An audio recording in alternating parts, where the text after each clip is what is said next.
Over to Somebody else. roll call. Are we doing roll call first? Zabriskie, Councilman Holden, Yeah. Vice Mayor Ruma. Here. Mayor Henderson. Here. And Councilmember Costa. I'm here. Thank you. So I wanted to mention, the setup is a little unique. You don't all have individual microphones. There are 2 microphones here in the room. They're not being broadcast in the room, but they are being broadcast out on TTC TV as well as live streaming. So if Rory comes out of the back and starts telling us he needs to adjust mics, we'll know why. We did put Jen by one of the mics because she's supposed to play Thanks. So this is a much more informal conversation. We're going to start out with a little bit of kind of budget 101, which all of you have heard before, but just some reminders about our revenues and where they come from. And then we'll dig into what we're looking at for the upcoming budget. This is very draft form, so it's kind of where our thought process is right now. And we're hoping to get, you're going to hear some things you probably like and some things that maybe you don't like, or you'd rather see other prioritizations. And this is the chance to give us that feedback so that we can go back and consider everything that you've said as we develop the final draft that'll come forward in May. So it's pretty high level, but want to thank Nikki and Sean. I don't know, I think you've met Sean in our introductions, but Sean is back here. He's our new accountant, and Regina is now in the manager's position, finance manager's position. So it's been a lot of work on their end, and then all of the staff here as well for putting together their draft budget. So it's been a lot of work, particularly bringing in new staff and getting everybody up to speed, and they've all done a great job. So thanks to you all, and I think Nikki's working on having some technical difficulties here. saving. Can you go to thumb drive and? I can't. Oh, Yeah, just give me 1 second. okay. So one of the things I think you'll see is that we do have some additional staffing proposed that we're looking at. We've also got a pretty big emphasis on promotional opportunities as part of a retention strategy, and also making sure we're recognizing our existing staff and giving them opportunities to grow. So we'll try to differentiate in the presentation what that looks like if it's a promotional opportunity versus a new position, and also the funding sources. Not all of them are general fund positions, so if there's some positions that are non-general fund, just so you know as we go through the presentation. How's it working? By promotional, you mean moving people up and down as a source of reward versus promotional as in like marketing efforts to go do something for a Promotional as in employee X position is, let's just say, office assistant. We're budgeting it for an account tech so that there's an opportunity for them to grow. It's not an automatic transfer. Promotional in my language is something different. It's not a marketing. How about growth Like, are we opportunities? marketing more jobs? Great. No, growth opportunities. Okay. How about that? Thank you.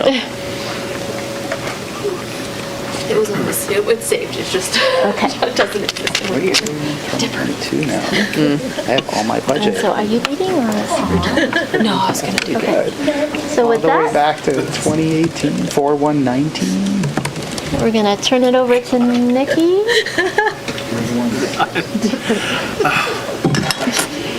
Okay.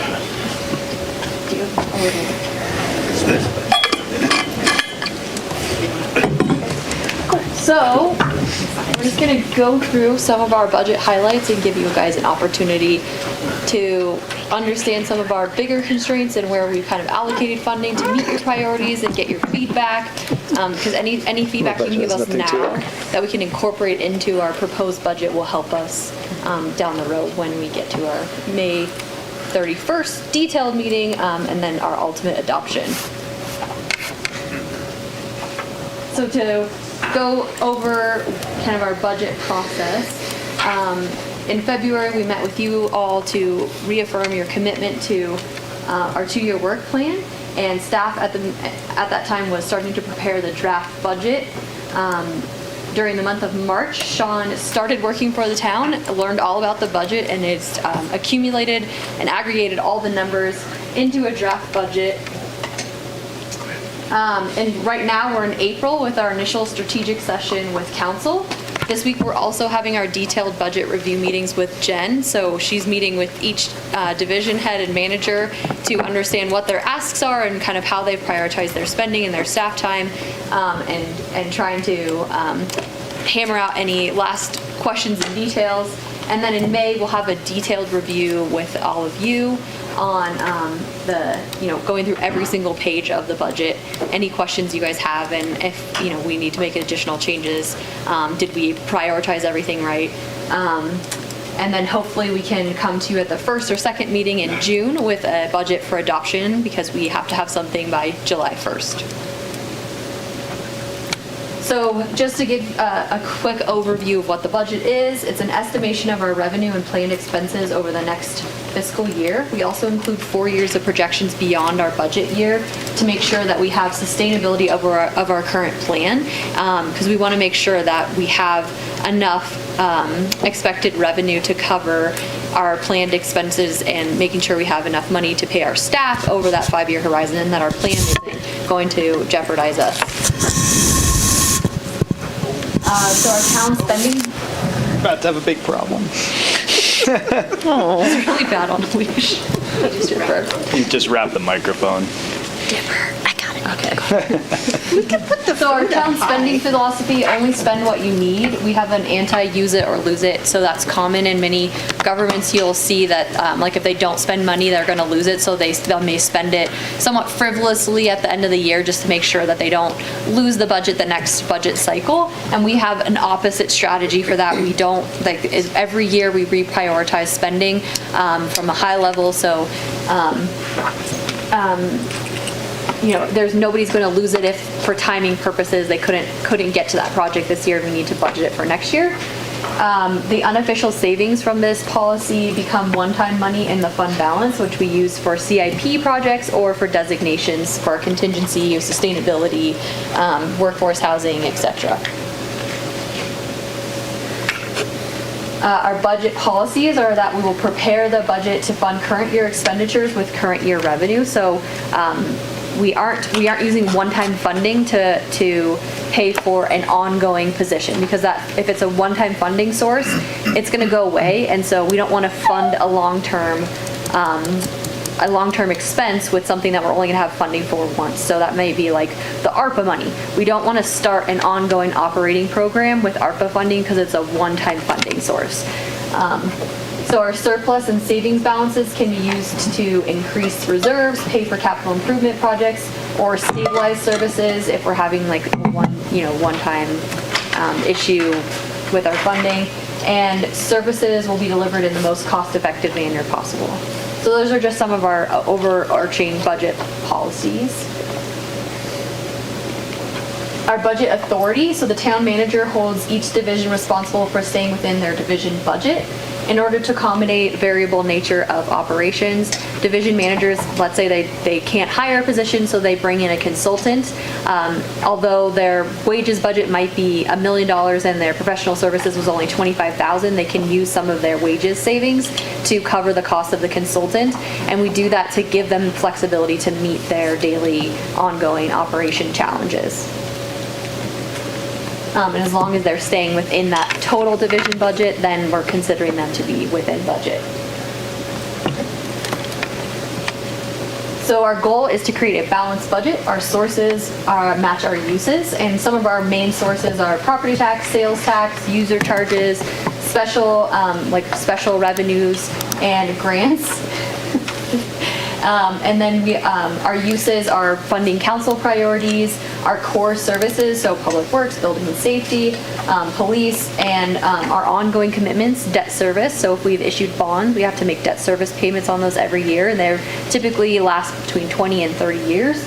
And then infrastructure maintenance, making sure our buildings are being maintained.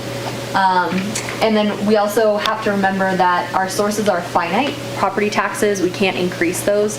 So we have to be cognizant of that as we're creating our budget. And if our sources outweigh, or if our uses outweigh our sources, then we have a problem. And we don't have that right now, but that's something that we're always trying to prevent. So we have 3 types of operating funds. The main fund is the general fund. That's funded via property tax, just our regular state sales tax, not Measure V or Measure R, transient occupancy tax, franchise tax, user fee charges, and it pays for our general expenses for the town manager, administrative services, CDD, roads and snow. Some of our council priorities are funded via the general fund.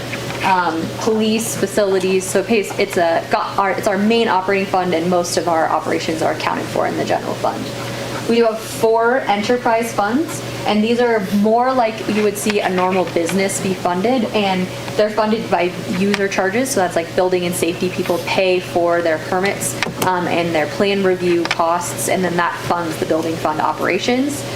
So our 4 enterprise funds are building, parking, solid waste, and transit. Transit's a little bit funky. It's technically an enterprise fund, but a lot of its funding comes from state grants, and we do have a little bit of user charges, very little. Special revenue funds. So we typically don't put a lot of operations directly into these funds, but they'll refund the general fund for operations. So those include things like Measure V, Measure R, traffic impact fees, community facilities districts, and those are funded from dedicated sources such as sales tax or parcel charges in the case of community facilities districts. And we use those primarily for capital projects, or as I said, like some portion of operations. So like some of our facilities maintenance people that work on the trails, their staffing costs are refunded via Measure R. He's gonna eat your cord. He's been so good all day, and then now he decided to wake up and eat everything.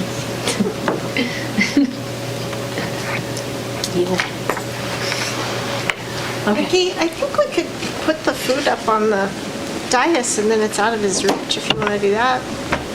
It's also, we pushed it back. Hillary pushed it back. So he might be. We might be good.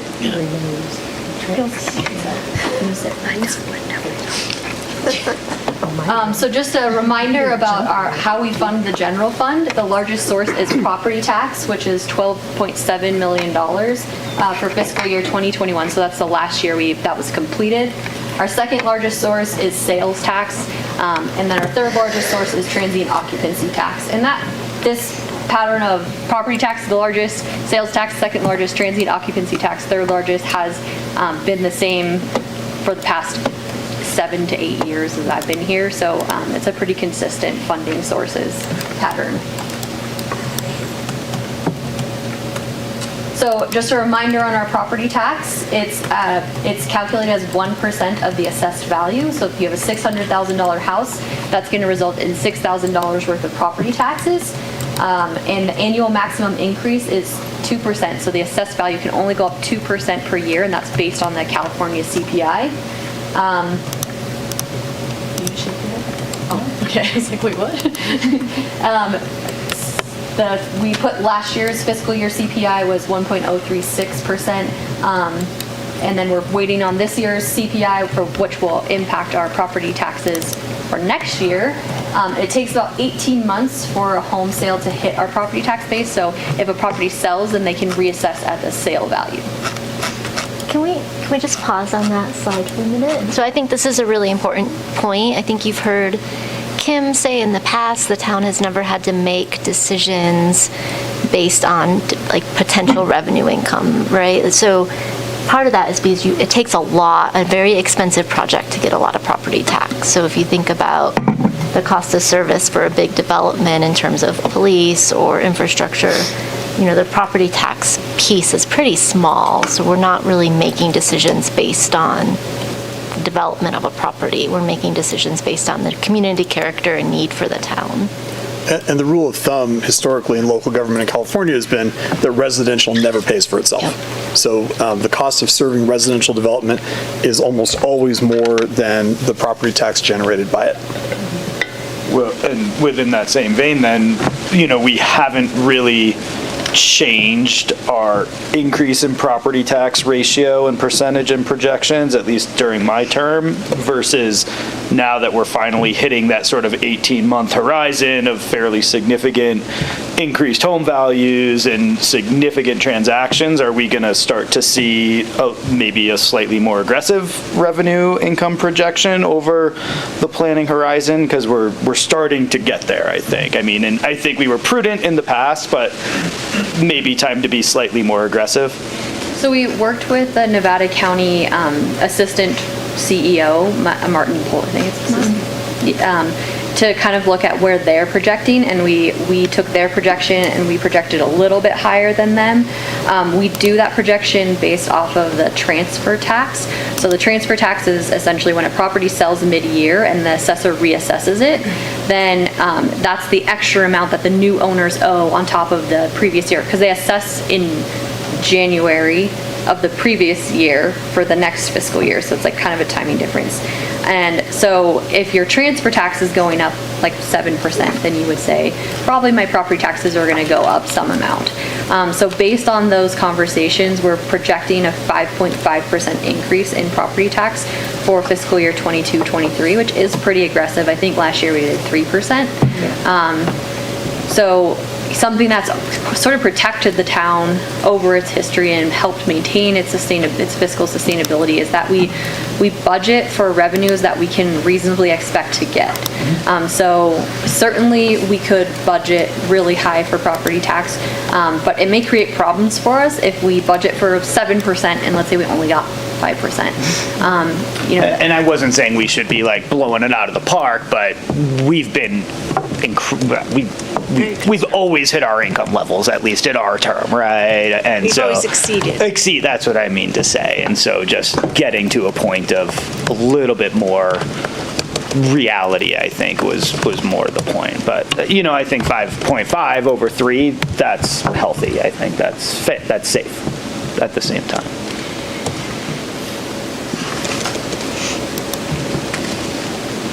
So that was the calculation for property tax. Then we get to the point of how do they allocate out property tax, and the town of Truckee only gets 15% of that $6,000 because there's an overlapping property tax allocation that Nevada County that the state determined when Prop 1B was Prop 1B or Prop 13 in 1979, I think. They determined how much property tax was being allocated, and it's been the same allocation since to the overlapping agencies in Nevada County. So just to give you an idea, to really hammer in what Jen was saying, if we have a $30 million development, that results in $300,000 worth of property tax being collected, and the town only gets $45,000 of that. So really hammers in, like, we don't get it. It's not a lot of money from a $30,000 development that may require the significant increase in police services or, road maintenance work. So sales tax, our second largest source of revenue for the general fund. We get about $12 of every $100 worth of sales tax collected. And so for the general fund to get the $6.1 million that we're projecting based on our information from our sales tax auditor, we would have to have, their state would have had to collect $50.8 million of sales tax within the incorporated city limits of Truckee, and $616 million worth of taxable goods would have had to have been sold. So, yeah. We do get $6 for Measure V and $3 for Measure R. So we do get a little bit more, but those are for specified purposes. Measure V is that road maintenance, sales special use tax, and Measure R is the trails specific tax that we're going out to see if the voters want to re-up this year. Transient occupancy tax is right now it's 12%, but the general fund gets 10%, and that extra 2% goes to Measure K. Technically, it could all go into general fund, but council decided that they want to hold that 2% special for housing and other purposes. So on a $214 night stay, we would get about $21 for the general fund, and we've been seeing very strong growth in transient occupancy tax.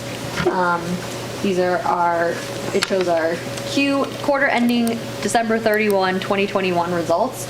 We were 66% higher than the same quarter last year. The same quarter last year, there was some shutdown still from COVID, so that did impact the collections. But when we look back 2 years, it's about 44% higher than 2 years ago. So very strong growth. We continue to see weird trends in that there's fewer number of properties filing for greater than zero. Like more people are filing more money. Or sorry, no, less people are filing for greater dollars. So it's not, we don't know if they are like just there's a certain group of people that are getting all the rentals, or if they're just charging more. We're not entirely sure what's causing that trend, but very interesting. So our general fund revenue trends, property tax, based on preliminary county estimates, and so we have included 13.5 million in our draft budget. Sales tax numbers are based on projections from our sales tax consultant, Hinderlinter Delamis, and we're projecting $6.4 million. They're starting to see the sales tax trends are stabilizing from like right after COVID started wrapping up, things kind of took off, and now we're kind of stabilizing from those COVID increases as people went back to work and the economy recovered. And then transient occupancy tax, we are projecting to take in $5 million for estimated actuals for fiscal year 21-22. We have $4.5 million in the budget right now. The reason we like to project transient occupancy tax so conservatively is because it's such a volatile source of income, and it changes based on weather. It changes based on we noticed during the last recession that people didn't want to travel internationally, so we actually, where many places that were tourist destinations were taking a nosedive, we were actually kind of increasing our tourism. So it's just really hard to predict that revenue source, and we like to be pretty conservative with how we budget it. So just again on that note, we budget our revenues at a level that we can reasonably expect to collect. We budget our expenses to cover everything we know we're going to have to pay. So on both sides, it's conservative, conservative low on the revenue side, conservative high on the expense side. And so we see that declining operating surplus over our 5-year projection period. And so right now our budget's pretty much balanced. We're throwing off about $4 million each year, which gives us some funding to build our contingencies and our surplus and our designations, and have that money available for capital spending.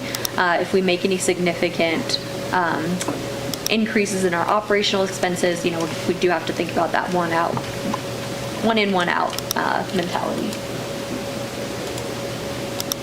We wanted to remind you, we have a lot of work going on council priorities, and we've been able to put in a lot of resources and funding and staff time and additional staff people to our council priorities, but something we really have to maintain focus on and remember as our first priority is our core services.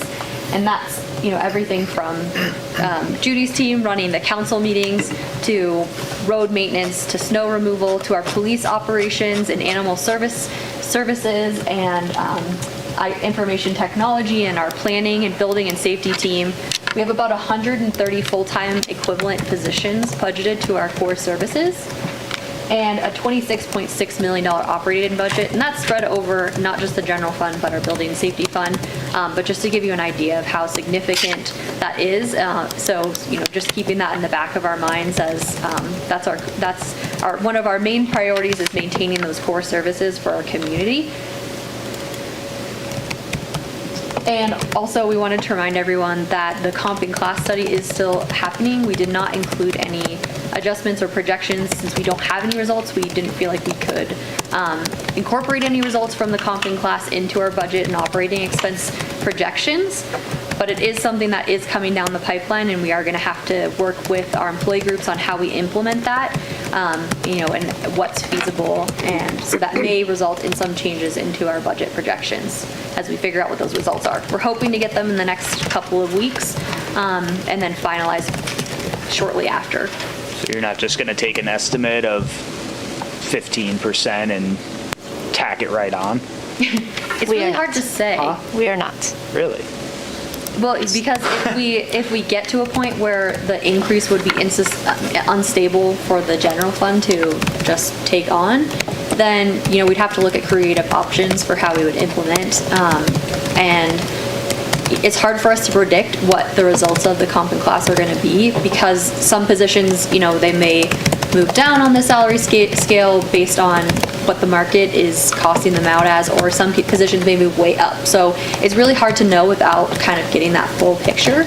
And they also down. Well, some positions may, while they may have been, like the position may have been projected to do these duties, they may not be doing all those duties. So it may reclass them at a lower position on the salary scale. I don't think we have a lot of those or any of those, but you just don't know what's going to happen until you see that full salary schedule. Part of that reason is because we don't comp out every position. We comp out core positions, and then they put them in the salary scale. They know, so the manager has to be 5 positions above the technicians in their department, and they know that if there's 3 levels of this position, each one has to be a certain distance apart. So they kind of have to do that. We want to make sure there's no compaction, and we want to be prepared to go into negotiations, but understand we just don't know what that is, right? If it comes back at 15%, we're probably having conversations about how do we phase in to get to that 15%. I'm not sure it's feasible that we can make that up in 1 year. So we don't want to anticipate too much, too little. We just want to be open to what that is. But we just wanted to keep it in the back of your minds. We also wanted to highlight that we prepay every year our UAL costs. UAL is our unfunded actuarial liability. So it's the difference of what was expected and what we paid. So the CalPERS says we think you're going to get 7%. That's the discount rate. If we don't get 7%, let's say they got 6% on their investments, the town has to pay that difference, but they amortize it over a period of 20 to 30 years, depending on what created the difference. So we prepay our annual amount, sort of like a mortgage payment on these liabilities that are owed. Because we have pretty solid cash management practices, we're able to make that prepayment. The prepayment for fiscal year 22-23 is expected to be about $1.3 million. And by making the prepayment over the monthly payments, we're saving $45,000. So it's not huge, but I mean, it's pretty good. What's the interest? It's the discount rate, so What's the discount rate? It's actually going down to 6 point something now. 6.75 maybe. Yeah. So our proposed new positions, sorry about the font, that's really terrible. We proposed a total of 6.37 FTEs, so FTE equals the total budgeted hours for the position divided by 2080 hours, because that's a full-time position is 2080 hours, so that's why it's kind of like a weird number there. We budgeted a diversity and inclusion program manager with a cost of about $136,000 annually. We have a utility player program manager with a focus on economic vitality, business support, housing, and sustainability, kind of focusing on kind of a broad range of subjects with a cost of about $36,000 annually. We are projecting to add 1 more police officer for ongoing succession planning. It takes about a year for police officers to get trained up on their job, so we're trying to prepare for and it's like every year is like a new retirement or somebody else leaving. So having that ability for them to have that extra staff position that they're constantly kind of in the training and recruitment process really helps to keep them fully staffed and keeps them from having to overwork their existing staff on overtime to backfill. But it really is the addition of a new police officer. It's not just it's not just in case there's a vacancy, it's adding a position to the department. We're projecting to convert 3 summer seasonals and 3 winter street maintenance seasonals to 3 full-time street maintenance workers. That's because they're having a really difficult time finding those seasonal workers. We haven't been able to fill those positions. So the additional expense will be about $160,000 annually. It adds about 0.87 FTE. Is that 8 or 3? 0.87, so it adds about 0.87 FTEs over what the seasonals were working. And we are adding an administrative technician that'll be split 75% with transit and 25% with engineering, and that'll add about $100,000 annually. We are adding an assistant public works director for succession planning, so that'll add about $170,000 annually, but we're offsetting that with $155,000 allocation of one of the existing engineers to the Measure R or Measure U fund if that new measure gets passed. So the net add will be about $15,000 annually to the general fund. And then we are funding a community service officer, and that would be somebody that we could send to the training academy, hopefully some like Carlos that we did this year. It's the same level as the police trainee, so we're hoping that we could potentially get them hired, get them kind of working with our department, and then send them to academy. And that's a full year. I think it says half year up there, but it's full. The last one, the CSO, it's a CSO/recruit. So if there's the opportunity to send them to a police academy, we would have that person come in. Last year, when we went through this exercise, we had total new FTEs of 5.6. Do you know what we ended up adding? I don't know off the top of my head. I think somewhere around 8 or 9 total. Some of those went unfilled. The senior planner position that we added was not filled. They did a recruitment for it, but it wasn't successful. And then some of the plans, the building positions, we haven't filled yet. So I think we added 9 in total, but we were not able to add the additional plans examiner. We weren't able to add the senior planner. But in addition to the 5, we added an IT person, we added 2 janitorial, and then we added a plans examiner. What was the last one? Plans examiner, which wasn't filled. It hasn't been filled. So there's a net increase of 9 positions, and a couple of them haven't been filled. Those positions are included in our budget again this year, with the hope that we'll get them filled. So this is an additional 6.37 FTE. It'll be 6.8 if we change the CSO to full-time. Can you run through the program manager? What, you said housing, sustainability, I'm sorry, I can't read it. Yeah, it's so it's going to be kind of like a utility player that's focused on helping out just a variety of different projects and kind of being that connection between. I think there's an idea to help create some sustainable housing opportunities for developers, so kind of being that bridge piece between the two functions, and I think you can probably speak more on what your thoughts are for that one. So we did the housing program manager recruitment. We were not successful in bringing the candidate on board for that. We've re-advertised at the admin analyst level, and we will be interviewing. Do you have dates? Next week. Next week for that. So in thinking through that, we want to have some more concentrated focus on economic development.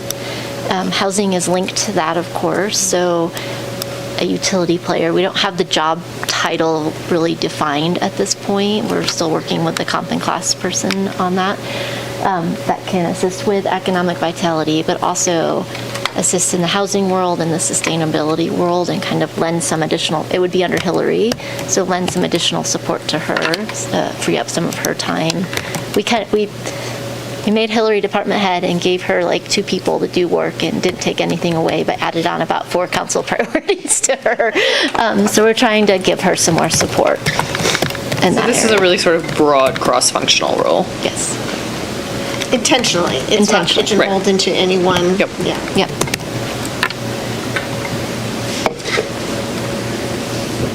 I have 3 questions. I don't know when is an appropriate time or not. No, I would advocate ask It's on questions as we all go. of them. They're sort of combined. Okay. You want me to ask them now? And if maybe yes, we I come think- back, if there anything is coming and I'm forgetting it. So one question is, why are we budgeting our transit occupancy tax below our estimated actual for this year, other than for the reasons you just said? When in a budget process in the last few years have we seen transit occupancy tax dollars come in less in a future year than what their estimated actuals were, given the state of the economy, gas prices, the fact that we're a drive market, and the airline tickets are really expensive, and things like Visit Truckee and everything else is actually just starting to get going. I think 2 years ago, we came in either on budget or just below because of the COVID pandemic. So we can budget higher. It's ultimately, it's council's risk preference. I think what you're going to see too, you brought up the comp and class. So we are super conservative, and when we get that results back, that's what we're going to be looking at as our revenue estimates, and if we need to be a bit more aggressive in some of those areas. I would suggest a minimum of equaling your estimated actual. I mean, we're not seeing a decrease in tourism, and I don't think anybody in this room is under any sort of assumption that there's going to be a decrease in overnight stays over the next year. If you are, speak up, but I don't foresee that happening personally. Okay, second question. Sorry. Right there. Yeah. I would like to assume it's going to be as higher than we've seen in the past. Wildfire can turn all of that upside down. Absolutely. That's true across the board, though. Yep. I totally agree. And I mean, between COVID and 4 weeks of incredibly intense smoke last year, we still saw an increase, right? So yes, if there's a wildfire, our whole budget gets blown up. Sorry, no pun intended, but there are other issues that... Attribute something to that. We need to allow for that in doing a risk assessment. Totally, and I'm just asking questions. Like, I don't care if we want to under budget, that's fine. Like, we'll just have a revenue at the end, like we always seem to have, at least during my term. None of us have a crystal ball, right, to know what's going to happen. Totally, And yes. part of why a couple years ago, it was before I was here, you increased your general fund reserves to 40% was to address wildfire, and that's a pretty high number. I mean, we might be revisiting that number too. And that's all we have a lot of reserves. Maybe we meet in the middle if we want to under budget by 250, and put another 250 and allocate spending. Okay. Do you mind if I ask a No, follow-up no, question go. related to, so the comp and class you said we'd have in a few weeks, like, are we confident on that? Where does that fall in our timeline for when we're going into our detailed budget review and then it coming to council in June? So they're doing police first because that's, our contract with police is up June 30th. Right. So we should have that information in a couple of weeks. You won't have the rest of the positions For another week or two after that. So it's a very real chance. The other groups don't open their negotiations to the following year. Okay. Although I think it's safe to assume that they will want to open up early, given the results of what we expect in the comping class or think may come out, right? If we find out we're 15% out of range, we're going to have a whole group of employees that are feeling pretty devalued if we don't have that conversation. Yeah, of course. And that could be a CIP type of budgeting process where we say over 3 years, we increase X, and if we under budget $500,000 in TOT taxes, there we go. We're going to be okay. I didn't mean to interrupt you. No, I don't care. It's all good. Piece of the puzzle. This is the time to ask it. So one concern I have across this slide in particular is, core services, core services, core services, core services. So the number one department we have the biggest issues with, I don't see any investment in that, and I'm specifically relating to the building department. So why, if core services is our highest priority, do we not see a personnel investment in that department? So we've added 2 positions in this budget in building, During the and we budget. haven't been able to fill any of them. And we have a new CBO.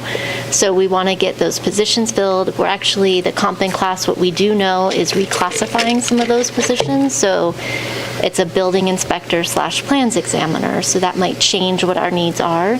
And we need to let our CBO have time to get staff trained, get in there and see what we need.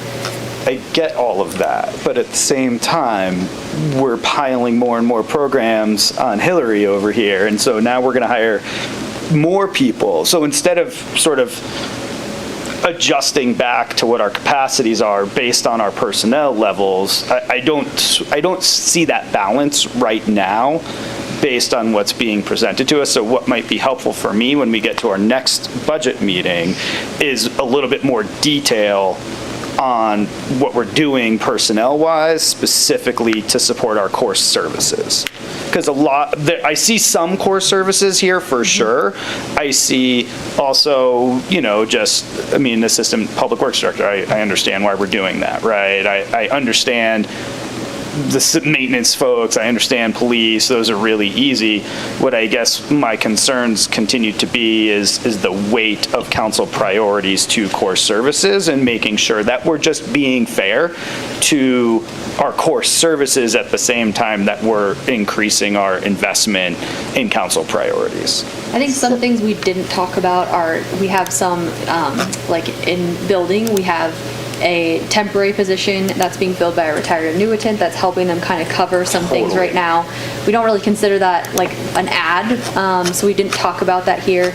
We also have the same type of thing happening in finance. We have a temporary accountant position budgeted.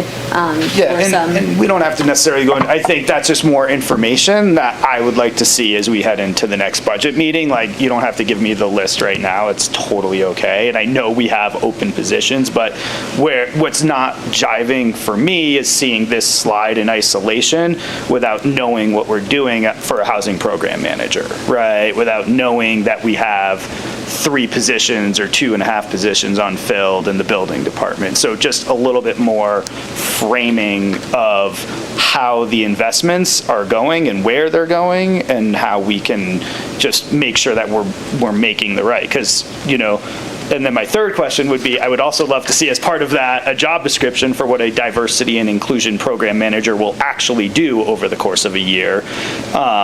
Because, to me, that's sort of like the extra position on that board, if I were to put it that way. And, if we have core service deficiencies and we have $136,000 sitting there, well, the way to relieve those core deficiencies, and I know we're tied by other things, is to say, hey, we need plans examiner positions, we're underpaying them. That's why we don't have any. We need $30,000 more per plans examiner. Then we'll get some plans examiners, right? So I think that's just something I would like to see in a more holistic way as we move this forward. So we can try to present that when we come back with the budget. All of the positions except for the 2 on the left, I would say, are core service positions. And I would agree with you. 100%. The DEI position, or diversity, equity, inclusion position, that is when we talked about at the retreat, we had budgeted or intended to hire a translator, and we didn't feel like the translation services that we're providing, while we want to continue to provide them, are really reaching anybody. So on the work plan in particular, you see where we've added like a strategic plan for diversity, equity, inclusion, and those are the types of things at that position. But we do have a job description that we can share. So I'd just love to see it at some point. And that, you go down. I was curious about the positions you're thinking of that might be short. Was it plan examiners or anything? I don't know the specific names of how we call all of our people, but in my opinion, out of our entire core services that we are responsible for, where 80% of our budget plus 80+% of our budget goes, our building department, to me, is the most deficient in how it is performing and the levels to which it is moving forward. Are you talking about the processing and review? Absolutely. Applications? Absolutely, yeah. The other thing to keep in mind with that is building is that enterprise fund. So we could always augment with general fund money, but there's fund balance available. We've said all along, it's not a funding issue. We're happy to hire whomever we need to. We just need to have people that Yeah, will fill I the think seats. it's important that our budget reflects the core service needs that we also have, though. So I agree with you, and we can move money around however you guys want to. I don't necessarily care how we move the money around, as long as we're getting the job done.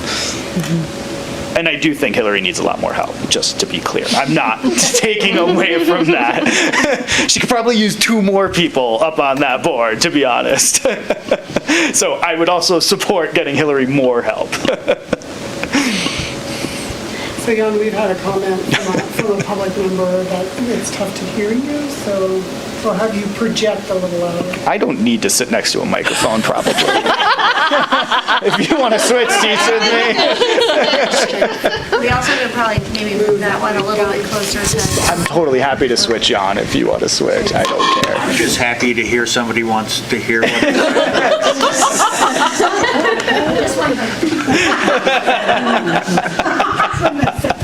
That's all right.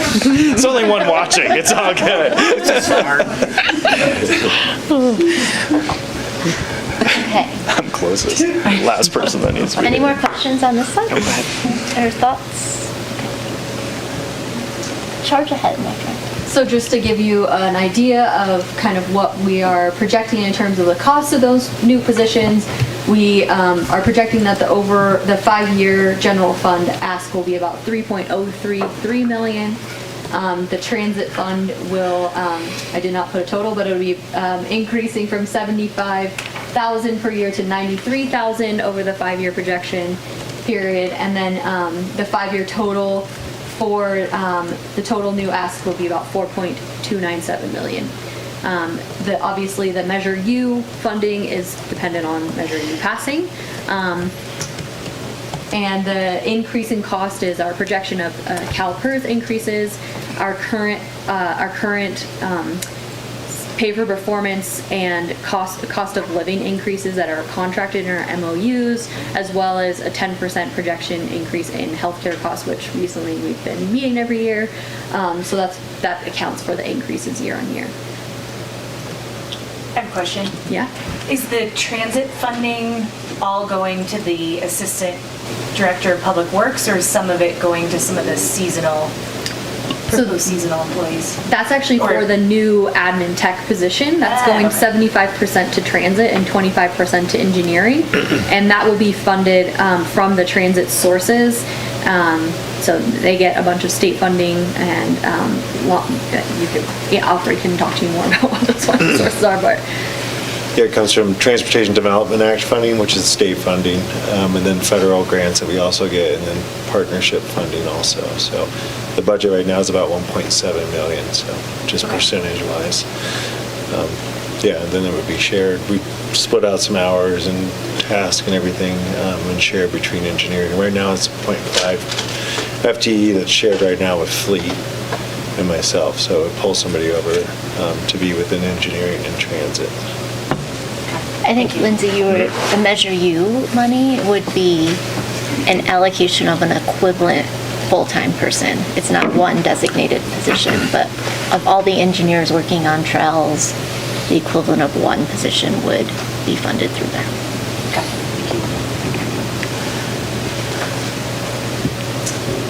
I'm really sorry about my font choice. I apologize. So we wanted to get some consensus on Measure K funding, so that's that 2% transient occupancy tax. It's showing our year-on-year revenue, which is about $900,000 per year. And right now we have it programmed out to some staffing, and then the remainder would go to CIPs. So for staffing, we have a part-time senior planner, that's Jamie, and she's working on the ADU program. So anytime that somebody calls in, she kind of helps them with all those steps and, steers them toward grants or the loan programs that we have available. And then would also fund 50% of the unfilled senior planner position, and for that person to work on housing opportunities in Truckee. And then for CIPs, it would be continued funding for the long-term rental grant program, the ADU grant and loan program, the BMR program, the Truckee Tahoe Workforce Housing JPA membership, and then depending on if there's any more funding, more housing. We got 4.003 million in ARPA money. And right now, our proposed uses are $100K for Arts Commission seed money, in addition to the $25,000 that we have programmed operationally annually. 300,000 grant match to meet the ask from the library, the Friends of the Library, for the new library. 145,000 for a transit study, and the remaining balance would be for work on creating developer-ready sustainable housing opportunities. So that's actually microtransit, not transit study. Sorry, it's to help fund the microtransit program. And well, actually, let's take a pause and see if we're feeling okay with those two. Can you just go back a Yes. slide? So that leaves just about 3.5 million for creating a developer-ready sustainable housing opportunity. It could be a combination of things. So we're still refining what that is. Is it going out and buying land, developing housing with some sustainable projects? Is it going to be a mix between some green incentive programs and some of our BMR program? We're working through that, but that's where our thought process is right now. So any feedback on that would be... You just try to mash it all together. As long as sustainable and housing are in the same sentence, then we're good. No comment. That's what you just said. Is this another set aside for sustainability as well as housing? No. Because that's what we've done before, is set asides. I Yeah, think we would come to council with some proposed CIPs in the budget, but we just want to make sure that that's your thoughts on how we move forward with a more detailed budget. Like, is this how you guys want to spend it? Is it on housing and sustainability work, or is there something else that we're missing? I just want to know that the microtransit is going to be able to be really successful. I just think we have 1 year to show that this can work. I just want to make sure that's enough to do it. well, Alfred, why don't you talk about the different funding partners you're working with that we're waiting to hear back from? So, yeah, I got a busy week. So this week we're going to Tahoe Donner to talk to them about cost sharing and the cost proposal, and it includes that 154. So essentially the proposal would be for the town to cover a third of the overall pilot cost, which is about 460, sorry. And then also within that partnership is Glenshire HOA, and I'm going to that HOA meeting. Is that Wednesday night, I believe? And then Visit Truckee Tahoe is also a meeting at their regular meeting, which I believe is Thursday, if I'm not mistaken. Wednesdays. Is it Wednesday? So Wednesday on that meeting. Sorry, they're like boom, boom, boom. And you're asking all three for 150, or we've decreased that to 50 or 45 now? The ask is actually based on the demand, based on the modeling of the demand. So land use, trips, VMT trips right now as they currently exist, socioeconomics too, who's inclined to take transit, who's not inclined to take transit. So we've come up with some estimates based on percentage. So Tahoe Donner is about 50%. The Glenshire group is about 20% of that, off of that 154. So that brings the total cost down to, I think, what would that be, about 460, 150, to about 310-ish. So then that's split up on those percentages. So VTT is probably who you're interested. That was what, 90,000? Yeah, that was 93,000 for Visit Truckee Tahoe. So.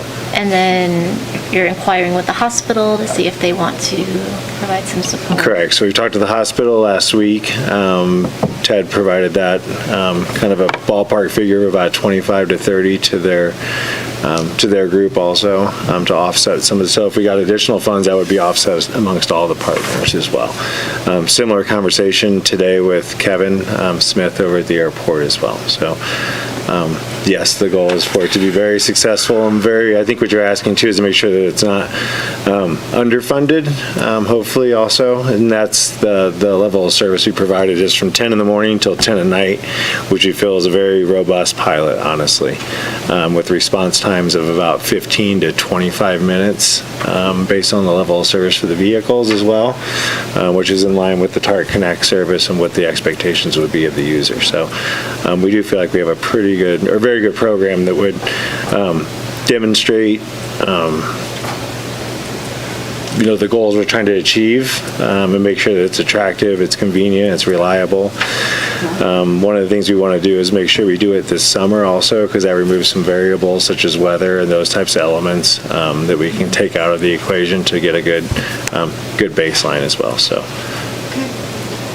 but we do feel it's well planned, again, based on those demands, and that it's adequately funded at those levels. So we're looking at like a $450,000, $500,000 total pilot. Correct. And that would be from June 25th to September 5th. All right, that's pretty robust. So, can I add on then, Alfred, after your conversations with all the other potential funding partners, if they aren't as supportive as maybe we hope they would be, to your point, Anna, could that be part of the budget ask in May of instead of just 154, we're asking council for 250 because we, that's where the funding levels fall. We want to make sure we're filling the gap. Exactly. Is that general consensus among the council that you want a robust pilot program? Clearly my priority. It's my priority. I want a robust pilot program, and I am still hoping that our partners will be as robustly interested and supported. Yes. Same. Agreed. I'm interested in robust interest. I want it to work. I'm not.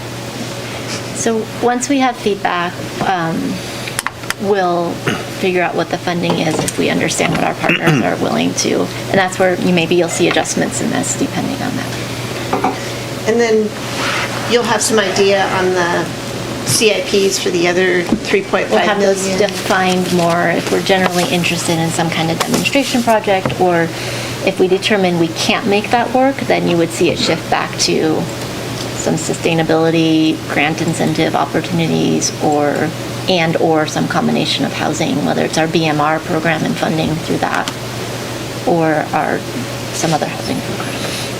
Because as you and I have talked, I just want to make sure that we also have the ability to do a robust incentive program with whatever we end up concluding with our REACH code process. Are there any, so for the remaining roughly $3.5 million of the ARPA dollars, I see it like very much hitting two of our council priorities. Are there any other priorities and or anything else in our bike rack currently that isn't funded that we could actually fund, assuming we have staff capacity for it? I think that's the key, is I'm not sure there's much in the bike rack that we have capacity for unless you're going to take something out of the existing work plan. I think you're actually touching four of your priorities here. You've got connectivity and infrastructure, the library, arts is really the community cohesion, and then Oh, no, I just housing. meant with the remaining balance component. That I really see as our like environmental sustainability and housing goals, unless I'm, But I think it has I think the other- flexibility. The other thing too is housing is never cheap. So if you want to make a really good impact in a housing problem, you're probably going to have to allocate a good source of funding to it. So that's something else to think about. And one just follow-up question, Jen, I think you mentioned like that could be buying land or something like that. So those are the types of things that you'll. That's what we're talking about internally, so Okay. when you see something come back, we can have more parameters. Okay. And just real briefly on the incentive program, and Jan, correct me if I'm wrong, but at the coffee talk, it seemed like there was real resistance to it when it was a code or a requirement, but when we started talking about that, no, we intend to do incentives and provide support and help people improve the operations of their buildings and increase the value of their properties through these improvements, it really shifted people's perspective. So I think that's going to be our key to success there, and I want to make sure we have some funding available to do that. Again, to make sure the program is successful. Training contractors. You Yes, could do that too? training contractors too, yep.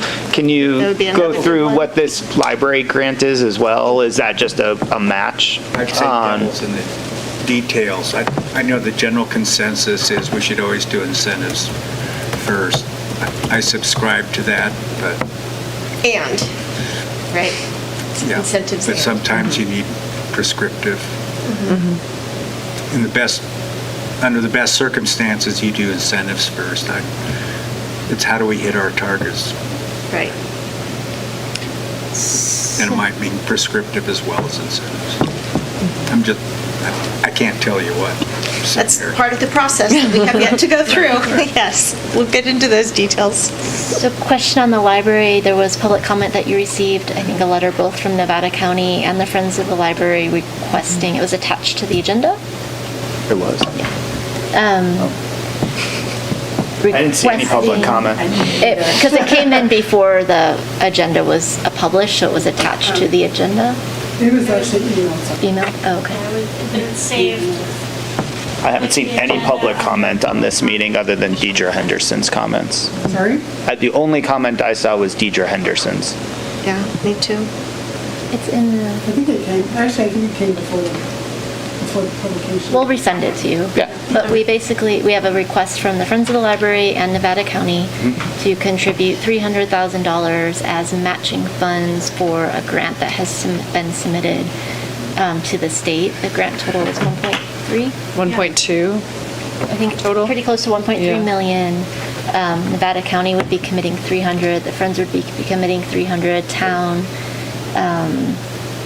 Tahoe Resort Association has 100, and I think they're working with Community Foundation for the difference, so. Great.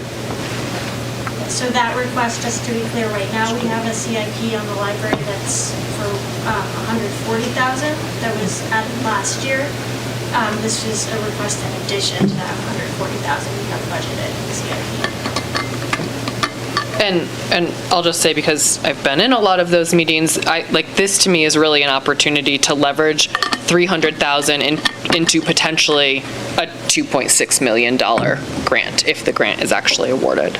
So the state requires a 1-to-1 match, so. And the funding request would get us sort of up to issuance of the construction contracts. It's all the soft costs. Great. You should have all the, Thank you. Any other questions on ARPA? Thoughts? No, I think it's helpful. I'm looking forward to seeing sort of once we get a little bit more, Infill. Yeah, infill. That's a good way to put it, around the remaining balance. So I'm excited to see that. And I'm excited about the other ones up there as well. All right, we're moving on. How about, actually, should we pause on Measure K really fast? Or are we feeling good about Measure K? I have one comment on Measure K. I mean, I support how we're continuing to use those funds on Measure K. I think the problem specifically maybe with the ADU program has simply been execution. So I think at some point we need to say, okay, and I'm willing to give it another fiscal year, and, whoever's sitting here next year, hold it accountable to make sure that we're actually building ADUs at this point. And I mean, all I hear is, we're not getting there. And so if we're going to continue to dedicate staff time, let's see the results, and let's either allocate more or figure out what the gaps are, what the problems are, get everybody on the same page so that we're actually affecting change now that we're going to be 2 or 3 years into this thing. Do I remember correctly that the ADU grants and loans program was going to come back to council just for a update on outcomes in the fall? Didn't we say it would come back just metrics for success? Maybe. Good question. We've had a lot of programs we've asked that for, so I might be, You definitely asked for it on the workforce housing program, and you've asked for updates on the BMR program once that went through, but I don't recall specifically on the ADU program. And I'm purely speaking anecdotally, but we're not getting to like execution. Like we're there, we have money, we sort of have people, but we're not quite like building ADUs yet. And so execution, I think, is the next step in getting that team on the same page and moving things forward as best we can. So it's a comment, not a question. Thank you. And we don't know if it's applications not coming in the door. Anecdotally, again, we're either stumbling, I mean, Jenna, feel free to speak up, like we're just not, whether it's applications, whether it's capacity, whether it's the wrong people applying, I don't know what the issues are, but we're not quite building ADUs to the extent that maybe we either could or should. Staff has the system set up to accept applications. It's not a case of telling people we have to wait until we... Yeah, I mean, we have someone dedicated solely to helping people with Okay. ADU questions and all that. That process that you're talking about was delayed from the cyber attack, though. So we had a consultant that helped us go through all the applications and set that up. When we were down for 6 weeks, we couldn't take anything in on that front. So that hasn't been up and running all that long. Yeah, so there are two processes. There's the process of applying for a building permit. Yes. And right now, we have a planner that's been helping people get everything in line to do that. And we have the grant and loan application process to provide incentives. That was the piece that the building permits also had some delays while we were shut down. Okay. But that piece was delayed as we were working through sort of all the logistics and getting all the forms together. That has now been launched, but it didn't launch until early this calendar year. So it's been a fairly, Got it. it's a fairly new program we actually have Yes. available. Got it. We also do have, part of our program is supporting after the fact permit, so that somebody who does construction without a building permit coming back in to get done permitted. And that program, while it takes a while, we do have a number of people who are in that process and moving through with significant amount of support from our code enforcement staff. We have somebody sort of dedicated on our code enforcement team, really working hand in hand and reminding people of the next steps, and that seems to be making some progress, although slow. Okay, great, thank you. And I would just add, the workforce rental grant program, we were able to, change it after we saw how it was working and, change the income levels. So maybe not that you have to come back and present at a council meeting, but even, some sort of report. And if Jamie is seeing day to day, here's the things that could help this program, that would be good to know maybe this fall after it's been in use for a little while. So that way, if we need to make an adjustment soon, we would be able to do that. And just a further observation, I find it just really interesting that you're answering some of the questions, but Jamie works for your department. So to me, that's great. We're crossing departments to get that done, but also potentially causing more hoops and levels of other things. With Shauna gone, general plan, there's a ton of priorities being pulled at, so super, super sensitive to that.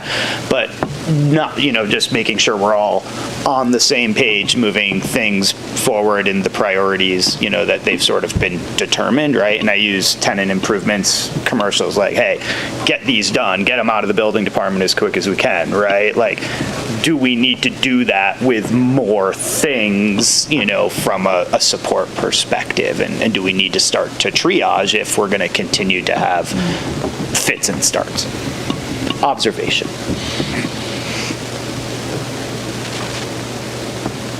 All right, so we're feeling good on Measure K. I am. Okay. Our revenues may adjust if we adjust our occupancy tax. That's it. I'm clearly a proponent for that, so. Yes.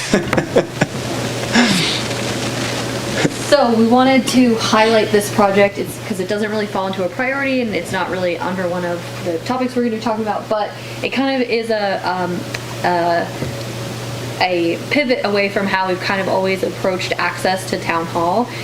So this one is proposing to add a gate around the town hall parking lot.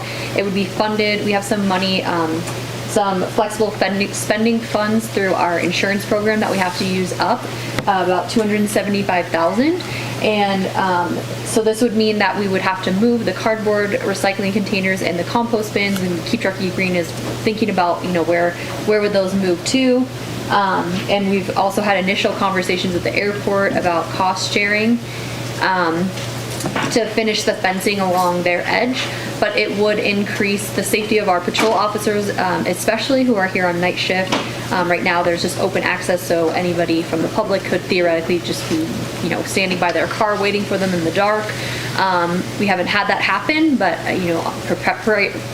any way we can head off risk is important, and we have this funding available. So we wanted to kind of highlight it and make it transparent that is something that we're exploring. And in addition to protecting the officers, it would protect the safety of our fleet cars, our police cars, as well as we have several building cars and our general pool, our Teslas parked here, and some of our tenants keep their cars here, so it would increase the safety of their fleet vehicles as well.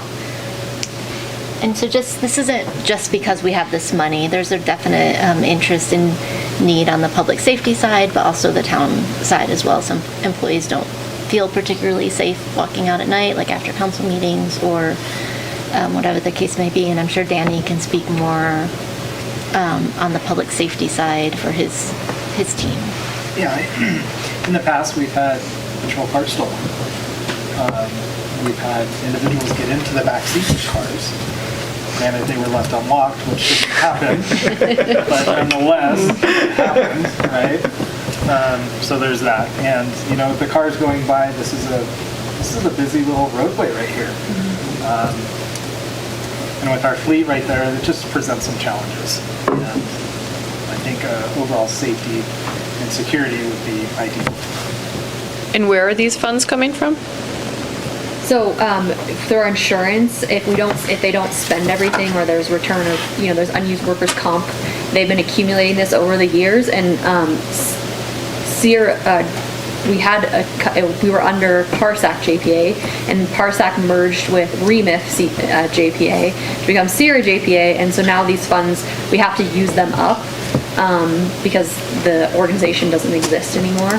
And we can only use it for safety and wellness and not salaries, or it's like a very specific purposes. It has to be something that would increase the safety of our employees or decrease the risk liability of our property. Are there any other safety or wellness initiatives that you guys had wanted to consider, or you were like, this is the number one thing we should do with these funds?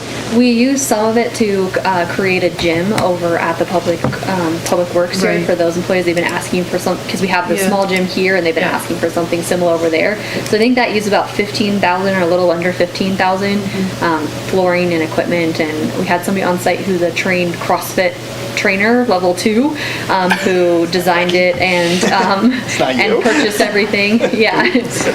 And they're pretty excited, and has some, cardio equipment and weight training, so they're very excited about that. So we did kind of spread the use, and then this was just a really big ask that the police department had for a while, and we were like, oh, this is a great opportunity. It's not so much the ask, it's just that this would be a pivot from how we've kind of always approached access to town hall. I think when Danny started here, there was somebody that used the police shower, like you could just walk into police, and it was just a transient gentleman who would shower there regularly. So, we have increased the security of the building over time, and so I think the next obvious step is a gate. That's why he's at the rec center. We did have a comprehensive security study performed. This was one of the things that came out of that, in addition to a number of other things, but this was one of the larger aspects. Got it. And this can't be used for funding of unhoused, like enhancing church facilities or working with Veterans Hall facility, or it can't be used for safety and health and human improvements to other facilities. It has to be used at town-owned facilities. Town facilities for town employees and town assets. Because obviously it's our insurance company, so they want us to reduce their potential liability. No, yeah. So they wanted to use us to use it to do that. The town, we own the depot though, don't we? But it's not for town employees, But it is, a town facility. But we couldn't use anything to do anything down there, for example. Not if it's not really for town employees. We have done some work there in terms of like trimming some of the bushes, so it's maybe less enticing, short of anything more dramatic than that in a very public setting. I'm not sure what we would do. I don't know the answer either. Just asking questions, yeah. I get it. Fences are weird though. Not super in favor of them, but. Yeah. It would be just the back half. Fences and gates. Is what it says, so you'd still be able to come into this front parking lot at any time? Or, Yeah, so the gates would be on each side of the building. okay, So this would be employee parking Okay. and then general public entrance. perfect. Because I just envision like a gate malfunction during a big public meeting and nobody can come, but that wouldn't be the case. They'd all be able to still park. Okay. all right, feeling good? We also wanted to highlight the town anniversary acknowledgement CIP. So next year is a big acknowledgement year. So Judy's going to talk to you about this one. Yeah, so March of 2023 will be the 30th anniversary of the town of Truckee, 160 years of community. And so over the years, every 5 years or so, council has considered some sort of way to recognize that anniversary. That $10,000 has been a placeholder in there since the last event we had. So it's really going to be up to you guys what you're thinking you want that to be, whether you want a subcommittee. We've done it with a subset of council members before who were the committee to do that. We've just, proposed it and put a staff report together for council before. So it's really up to you guys what you might want to see for that. And that's 2023. And did you say it's $10,000? I cannot read those tiny numbers. Yeah, $10,000. Okay. And the last time it was the party at West End Beach. Yeah. Right, 5 years ago, it was a party at West End Beach. The 20th anniversary was that was a big deal for the town. There was a number of things done, the mayor's dinner, a bunch of, the effort was to ensure that everybody who lived in town could experience some form or fashion of the anniversary. So it was at Truckee Thursdays, it was at events, the anniversary stuff was everywhere. It could be more PIO driven and information on town history. It could be whatever you want it to be. So this was just you can start thinking about that as we have a placeholder. It could be quite a bit more. It's not a lot of money to do a lot with, so if you guys got grand ideas, let us know what those look like.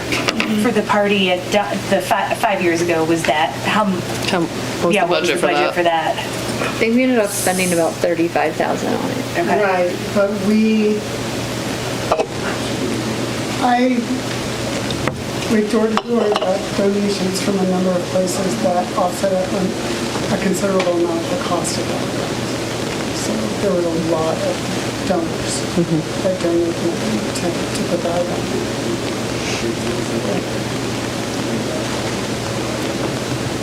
Okay. We don't need any direction on this, but wanted you to start thinking about What you want to see.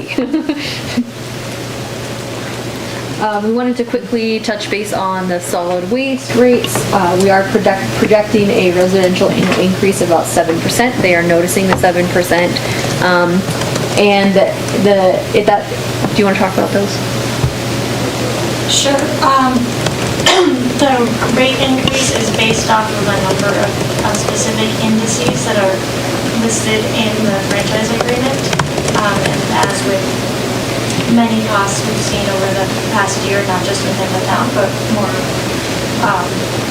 widespread, many of our indices costs have gone up over the past year, so we are looking at 7% increase in the solid waste residential rates, which is the maximum allowed under the contract. The commercial rates are looking at staying steady for next year. 2 years in a row. Nice job. Just in case anyone's wondering, it used to be the cities would sometimes hike the commercial rates as a way to subsidize the residential rates, keep them lower. You can't do that anymore. Everyone's rates have to be really closely tied to the cost of providing service to those specific customer types. We do have in the franchise agreement that periodically we do a full rate study. We were planning to do that for this year. We did not get all the data and inputs, which requires quite a bit of information from the franchisee. We did not get that in time to complete that study for this year. So we've agreed with them to do the indices-based rate analysis for this year. We're still planning to complete that study over the next couple of months. We have that ready to go to implement for next year. That 20% increase in the residential, was it the tipping fee? That's on top of 100% increase last year, right? I think last year it was 7.5 to 12.5. And Okay, I thought it nearly doubled. It was a pretty significant, I don't know the exact number, pretty significant increase in tipping fee last year. And that's something we're just seeing going up significantly over time, especially for our green waste. And that's one of the reasons why we are working on sort of biomass and other outlets for Right. green waste. So does this shift at all if we get a biomass facility online this summer here? It does not. Okay. The pilot project that we're looking at for the air curtain burner is just for the towns, for the green waste produced by the town, by the fire district through their programs, and by the airport district, so it doesn't actually accommodate any residentially produced green waste. And Were there not conversations with elements, though? A future one might. future- Tonight, Is going to run it at no charge in exchange for being able to take their customers' waste. But a project big enough to handle all the green waste produced by everyone in Truckee would be much, much, much bigger. Okay. And we're working on elements. We just met this morning again on what that looks like, so we'll have more information, but it isn't open to the public in terms of residents coming in to drop off their green waste. Got it. Okay. And if we were to do that, there might be some franchise. It would But be a if in the different future we conversation. got to that point, it could impact what this looks like. Okay. Can you speak to the past few years, what the solid waste rates have gone up? Like, what Year over percentage year. are we looking at over the past, 5 years? And I'm more thinking, we know costs of everything are going up and things like housing are really expensive. So that's just something for us to be aware of. I don't know what a solution would be, but, if now somebody's paying 30% more for solid waste, at what point does it be, okay, I can't pay for my garbage now, I guess I will have to move to Reno. I mean, I know that's probably not the final tipping point, but that would be something. I think next year it'll be like $429 per parcel or somewhere about that is what we're projecting. And I think an interesting question it would be to look at that compared to what people pay in the Bay Area. And I think we're still lower here than what people are paying in the Bay Area. Just for is garbage too expensive? As for the 5-year increases, we could definitely get you that information, but I don't know off the top of my head. I think that our rates, back in the old days, I used to negotiate these. I've negotiated 4 dozen solid waste franchise agreements. Our rates are pretty competitive compared to the rest of the state, and increases are always driven by increases in hauler costs. And our franchise agreement is really, really good at not taking TTSD's word for it. Everything is either tied to indices that we think are probably, if anything, not capturing their actual increase in costs, or when we do the big rate review, they've got to show us a lot of documentation. But in the meantime, they can't hire drivers because they can't find people to work for them. They're having to offer a lot higher wages.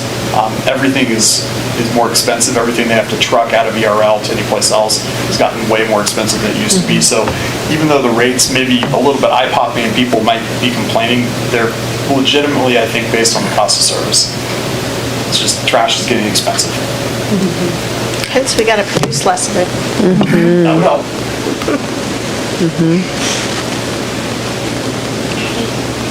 Oh, there's a place down the road. Never mind. All right. So now we're going to kind of change our focus and talk about council's goals and how we've kind of allocated funding towards those priorities. So just this graph shows the staffing that we have that's like primarily dedicated to each of the council priorities. So housing is I really apologize for the coloring on here. It's okay. Maybe you can show out their point. So this blue right here, this is housing. So you can see that we have a pretty significant increase in the staff, the full-time equivalents that we have dedicated primarily towards housing. The lighter blue is sustainability and KTG. Those are, KTG and sustainability are kind of both intertwined. So as we can see, we've had pretty strong levels of staffing for those for that priority over time, but we continue to increase. The lime green is communications and community cohesion. So that's brawn, and then next year we have proposed to add the diversity, equity, and inclusion position. The dark green is community connectivity, so that would be Transit Alfred's position, the 75% of the admin tech, and then the full-time equivalent allocation of the engineers to Measure U for the trails and alternative transportation work. And then the yellow is emergency preparedness, so that is Bob Womack's position. That was only funded on a 2-year, just for 2 years, a limited term basis, and we've actually projected that for the full 5 years of the budget horizon. So yeah, that's our staffing, our full-time, those are positions that are primarily dedicated to those priorities. Obviously, planning has staff that's allocated to work on, that spends time working on housing, and sometimes, there's building staff that help with ADU questions, or, and everybody is working on some portion of sustainability, but it may not be their primary focus, but yeah. So this is, the y-axis here is FTEs. Have you also developed this graph for just like budgeting into these different priorities? I'm just curious. You mean total budget besides that? Yeah. I haven't, but we can. And we can use better colors. The colors aren't bad. This is your first full, you've done budget presentations before, but this is your first time in this role, Nikki. Come on, you're doing great. What I'll say is, we're never having a cyber event again. Miserable experience. Yes. All right, so we're just gonna go through each, oh my gosh, the colors, I'm so sorry. Oh, no, they're good. So, we're just gonna go through each priority and kind of what we have programmed to it. This is kind of what you were speaking to. Yeah. To some. So for workforce housing, we have 3.25 dedicated FTEs. So that's 25% of Hillary's position, the housing program manager or admin analyst, as we're flying it right now, position. Jamie, who is our part-time senior planner, and and a Civic Spark fellow. And then half of a full-time senior planner. The senior planner represents both senior planners, but we only had a picture of Jamie because the other one's unfilled. I was like, oh shit. The workforce housing division has a $386,000 operating budget that includes the wages and then their supplies and services. Their program goals are working on creating developer-ready sustainable housing opportunities, continued implementation of the expanded long-term rental grant program, continue grants and loans for ADUs, implement approved BMR program, rollout of the STR permit incentive program, continued work on SB2 housing density sites, and review of current and multifamily and affordable housing policies for potential updates and incentives. And then... Can you just remind me the SB2 housing, when does that What? It's been mostly folded into the general plan. Got it, okay. And then the CIPs that are focused on housing that we have in the budget right now, the community housing commitments, the assessor ADU pilot program, workforce rental grant program, housing developments on town land, the BMR deed restriction program, the housing partnership funding, a Hilltop master plan update, a rental housing preservation program pilot, and the rail yard development implementation. So some of those are continuations of things we've been working on. So we kind of wanted to just talk about these priorities and if that feels good. And so we'll go through each priority like this. Are there any questions on any of these CIPs? You want to share a little bit about the Hilltop Master Plan update and how that's connecting our housing goal? Sorry? You want to share a little bit about the Hilltop Master Plan update and how that's connected to our housing goals? Well, primarily because the Hilltop Master Plan, nothing's really ever happened with it. And it's a 2008 document. So one of the ideas we have is to allocate some money toward revisiting that whole plan. There is already housing allowed, quite a bit, but there's also some pretty substantial structure improvements that are tied to it. So there's just been some thought process to relook at that and see if what we approved in 2008 still holds and what we want to see. And now is the time to look at it because there's a developer who's come in and he's managed to tie up a big chunk of the property up there. And the fragmented nature of the ownership up there has been probably the biggest obstacle that we're getting to be built. So this guy, Paul Gradiff, has managed to at least tie up most of it. So we think he might actually be able to build something, and so if we can tweak the plan in a way that makes sense for the community and happens to dovetail with what might work for him, we can maybe finally, after however many years, make something happen up there. And he submitted a pre-app?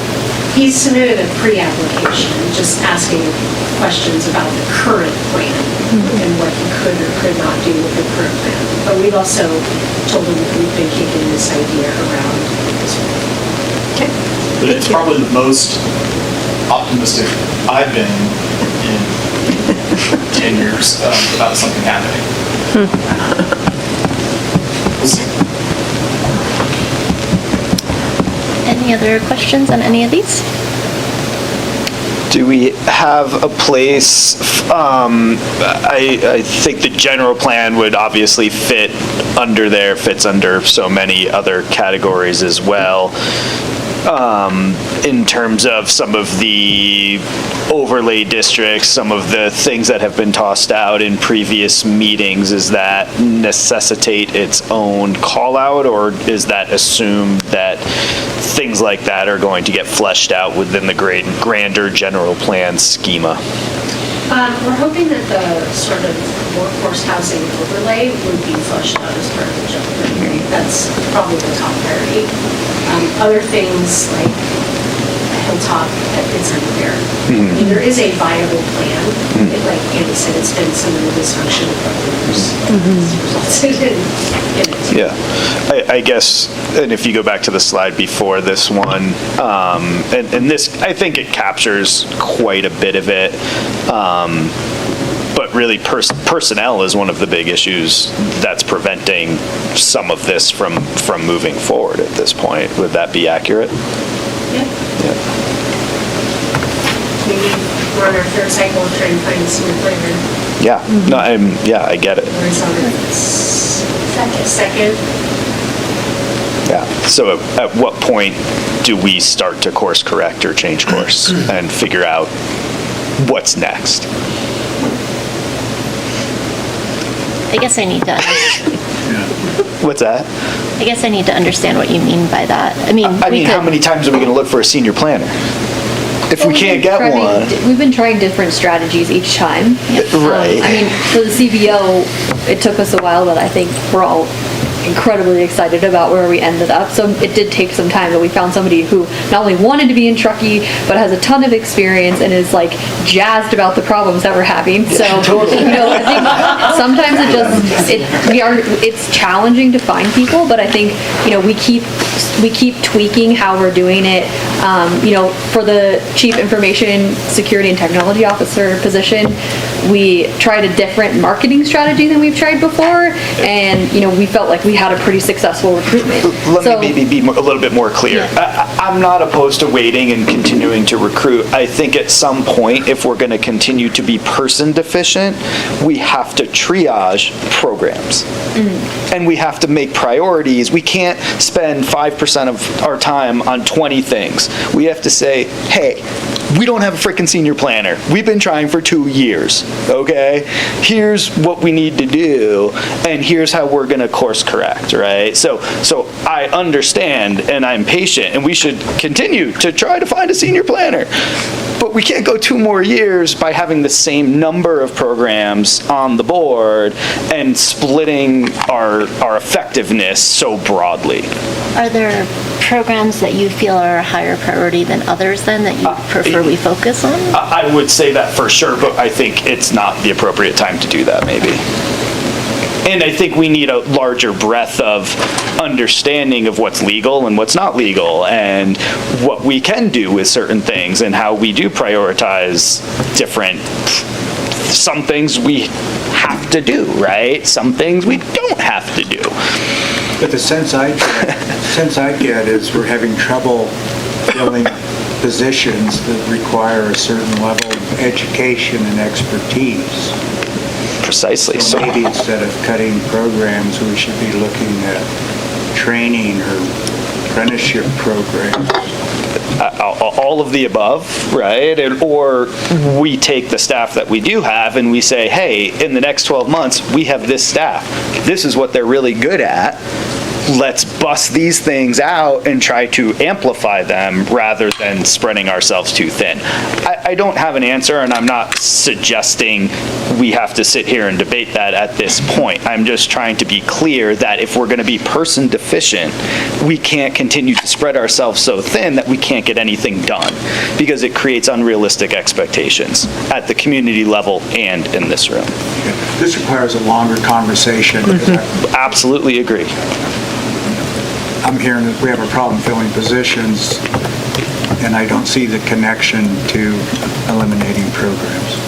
I don't think he's saying he's going to eliminate, but he's saying if we can't expect to fill this position, what should we prioritize and have them focus on?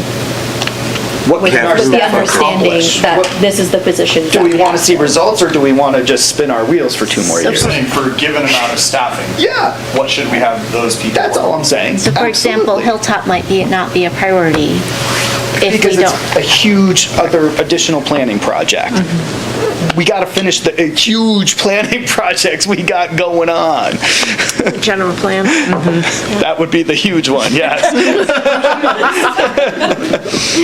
And all of its elements. Right? If we can't process ADUs in a timely fashion and we can't be successful at getting that program off the ground, let's take it off the table and focus on a BMR program, because that is less cumbersome from a paperwork perspective. I don't know the answer, right? I need more information, but that would be an example. And some of these projects aren't funded next year, they might be funded over the 5-year horizon. Yeah, that's a big conversation, because for me, that's oversimplifying the issue, but in this context, that's what we're here to do today. That's all we can do. Yeah. Well, we wanted to ask if you guys wanted to take a break and eat sandwiches. I think Dipper left some, so. Yes, please. So we'll break for 25 minutes, 20 minutes? No. I mean, 10 minutes. Okay. 10 10 minutes. Yeah, keep it going. This is Kat.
want an Android or an iPhone, because they're gonna do like a, I hate to have to carry two phones. Good with where we were at with housing, so I'll move on to the next priority unless you guys have any last minute thoughts or concerns that you want us to focus on in terms of how we pull the budget together. All right, so the next priority is greenhouse gas emissions reductions and sustainability. We have 4.25 FTEs, so a quarter of Hillary's time, a sustainability program manager, 2 admin analysts, so that's Sarah and Mel, and 1 civic spark fellow. That budget is completely incorrect, I apologize. So some program activities for fiscal year 22-23 is to continue deploying source-separated public recycling containers in downtown, assist with the diesel to renewable conversion that's sort of on hold right now, purchase a new electric car for the town's fleet, which would replace the solid waste pool car right now, development of the building reach codes and residential energy retrofit incentive programs, setup of third-party greenhouse gas tracking system, supporting sustainable business certification program with SBC, the single-use foodware reduction ordinance exploration, and then continue work on a variety of programs that have been in the works, such as Feed Truckee food diversion, expansion of compost collections, green box program, trail ambassadors, which is now going to be in combination with Truckee Trails and DTT, the Truckee LERP core support, commercial and residential education on how to use our garbage services and proper source separating, school and hospital waste reduction in our SWEP partnership, a grab a bag program, the Sled Hill Corrals, the Take Care campaign outreach, and Donner Lake stewardship partnership. That's sort of the operating priorities. And then we'll click. And Can I ask a quick question? Absolutely. Just because I didn't see it, but I know we've talked about it, Hillary, is the like swap out of the receptacles downtown, that's part of this too? I'm assuming just as, Yeah, that's in the CIP budget. Thank you so much. got it, okay. So that's the source separated public recycling containers. It's a very detailed.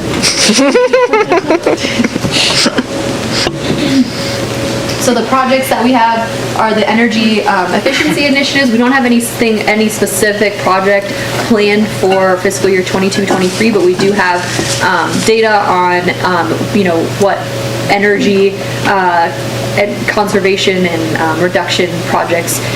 So they'll be looking at those studies to kind of figure out what's next for the town, and we have $50,000 budgeted each fiscal year for those efforts. How much? 50,000. 50,000 for the developing the program or the incentives? So this is an energy efficiency initiative. So like the last one we completed was converting all the lighting to LEDs. This is for town facilities specifically. Yeah. And once we implement the ledger, which is the real-time GHG dashboard for municipal facilities, that'll help us get really good data to help inform how to best spend those dollars. Yeah, precisely. Okay. So this is just for town hall facilities that we're slowly doing energy efficiency initiatives in each of the town buildings. And then the renewable diesel fueling station, that one is kind of on hold right now because we did reject the bids, but it's still budgeted, and then we'll probably go out to bid again next year, hoping for kind of a change in our climate. The wrap up of the wood stove replacement program, we have a few dollars, that's not the right word. We have some funding left over. We're just using that funding up. We had allocated a specific amount of funding to that project at the beginning, and we're just continuing to send out those rebates as we find people. So continue to use that. Greenhouse gas emissions reductions, the source separated public recycling facilities, which is just switching out the garbage containers in downtown Truckee, the single-use foodware reduction ordinance, and then the Trout Creek restoration project, which is that one is putting the basin back to its natural state. Yeah. Where's Donner Lake? The Donner Lake Stewardship Partnership? What specifically is that? Donner Lake Stewardship? There's, the Watershed Council's been working on sort of getting a group together to sort of talk about a long-term stewardship plan that a bunch of different agencies potentially kind of sign off on.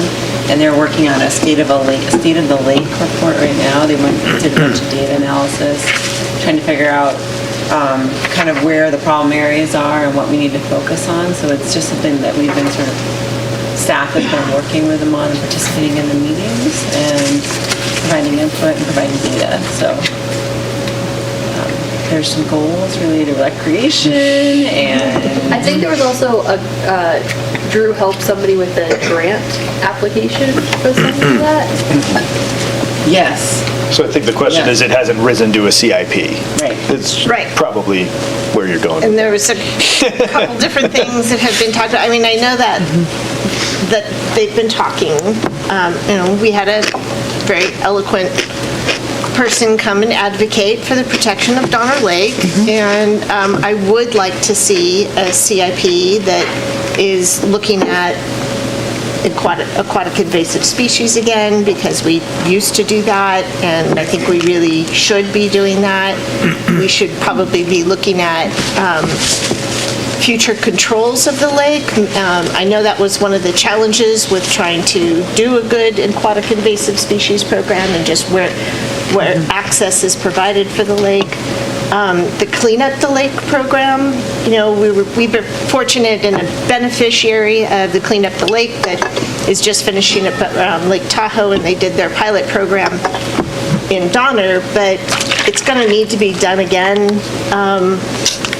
And we probably shouldn't expect a nonprofit to do that for us every couple of years, that we should probably be planning for that as well.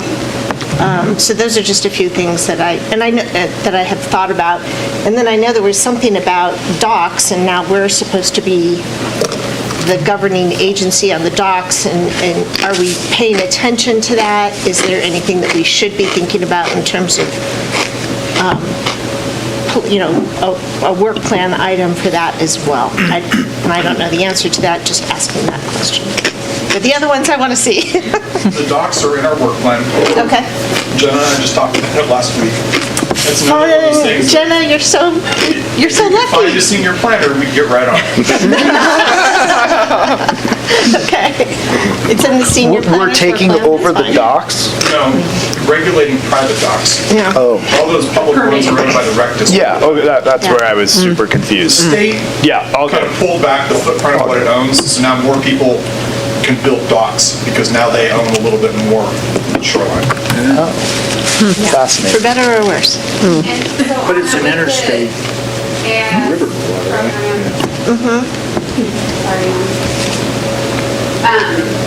We are, so it's still budgeted how we have the last couple of years with the mandatory self-inspection. I'm glad you come up so you can be heard on the mic. Or just put your mic on. Yeah, you can put that one on. You will interfere with all the rest of them. Like, sure.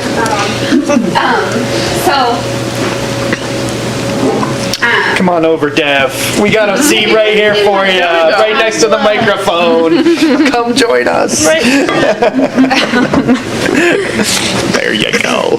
So with working with the Donner Lake Stewardship Group, I think it'll be interesting to see what comes out of that study, because it really is all aspects from erosion to trash to speeding to boating activity to access to all the points of the lake. There's 3 access points. So with the mandatory self-inspections, we actually had just over 1,300 stickers last year, which is pretty much right on average with what we were doing when we actually had the inspectors here on the tarmac. TRCD this year is not going to open the Truckee site. They're going to continue to run out of Alpine Meadows, just staffing and budget. So if there's boats that need to have any decontamination done, they'll have to go to the Alpine site and pay for that. And then Chief and I were talking, and we'll continue to work with our partners. And I think, like I said, the Donner Lake Stewardship Committee will be helpful to try to revamp some programs. We'll see how, again, it is difficult because we don't own any of those access points. So both the HOAs do a great job of having that kind of like their own closed circuit. And they're great partners with me on what we do every year with looking for the stickers and educating the public that wants to come out and boat on the lake. So that's been huge to have that relationship. And then I work every year with Rec and Park as well. But again, there's a lot of hands in the pot because we don't own that property to, make changes to that, especially with infrastructure as far as internet connectivity to actually have a gate that would be operable, very similar to how Lake Tahoe runs theirs. So we have that in the budget to continue helping them staff that so we can get at least 12-hour coverage 7 days a week. And that's been the case, for a few years, and I think all of those programs are great. And I think we need to be planning for what comes out of that stewardship committee, because there's going to be some investments that are going to need to be made based on their determination. And I would like for us to be planning for that, especially since we're talking about a 5-year plan. Do you have an idea when you think that that determination will be made, or they'll have something ready to report out to council that we could actually get more specific with? Becky, do you know when they have that? I think in the fall, they're supposed to be getting a little bit more specific by the fall. Okay. It doesn't seem unreasonable to have a CIP that is sort of a catch-all for sort of Donner Lake infrastructure improvements. I think it'll primarily rely on Public Works and police based on what you're saying, that starts in year 3 or something like that. I think that's what you're saying. With our other agencies. Yeah, have a future CIP, not necessarily a current spend necessarily. Yeah, I want to be planning for it because I know they've been working on it. I know there's a lot of things that need to be done, and we're going to need to help fund part of that, whether that's a CIP project or some staffing support. I'm not sure what that looks like, but I want to be planning for it. For some context on the issues, is runoff from the road something the stewardship group's looking at, either tire residue or anything coming from automobiles? That's definitely one of the topics of conversation, erosion control, just monitoring, just overall monitoring of use and how that might impact some of the water quality of the lake. Recreational use, either limiting it or just monitoring it. But it does contemplate sampling what's coming off the road. There's, they did some data collection already just recently with a consultant, the Watershed Council did. So now it's trying to figure out what data is useful to sort of put in a long-term plan to continue to collect. And just for some context on one thing that I know the price tag on, it's the cleanup effort. The first one took about $100,000. This next one that they're going to do is about $113,000. It gets primarily funded by nonprofit support throughout the community. But I know this year they're short, and I feel like I would like to see the town step up and support that effort in some way, because those are our community members that are contributing to that.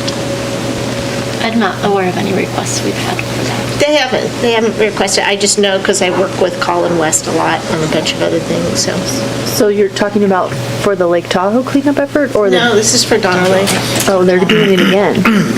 They're hoping to, but they need to raise the money to do so. And I'm like, I think we should be supporting that. And just to point out, in addition to those items we talked about, we do have still in our budget, we started last year, the contract with Clean Tahoe, which does litter cleanup around, chiefly around Donner Lake and around sort of hot spots in town. So we are proposing to continue that next year. That's in the operating budget for split between the St. Marie and Solid Waste. Thank you. That's great. A great addition to that. Which helps keep litter from getting into the lake. Where it's even more expensive to clean up. Yes, because it is. It's a lot more expensive once it gets underwater. So Regina, can you read back the items that you heard, just so we can make sure that we... I have one more question. Where does the climate group, cross-jurisdictional, what do you call it? CTA. Thank you. CTA, Yes, that Climate thing. Transformation Alliance. Where does that show up in any of this? That's in the sustainability budget. I had to pick, so I kind of... We had to pick. This is not exhaustive. It's not exhaustive. I see. Should have told us that the first time. And that's still a little bit more undefined in that we don't know what projects we would participate or what projects there are out there. Yeah, So I still there's know not- nothing about it, so that's why You I got the just don't charter know in your where it inbox goes. Say today, again? so you received the charter in your inbox. so Yes. you Oh, I did. Learn lots about it. Fabulous.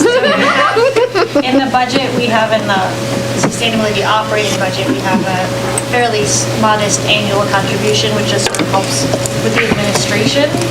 We have in the work plan on the bike rack, we have sort of future programs that could come out of it, and what those programs or investments might be haven't been defined yet, so those are not in the CIP. Thank you.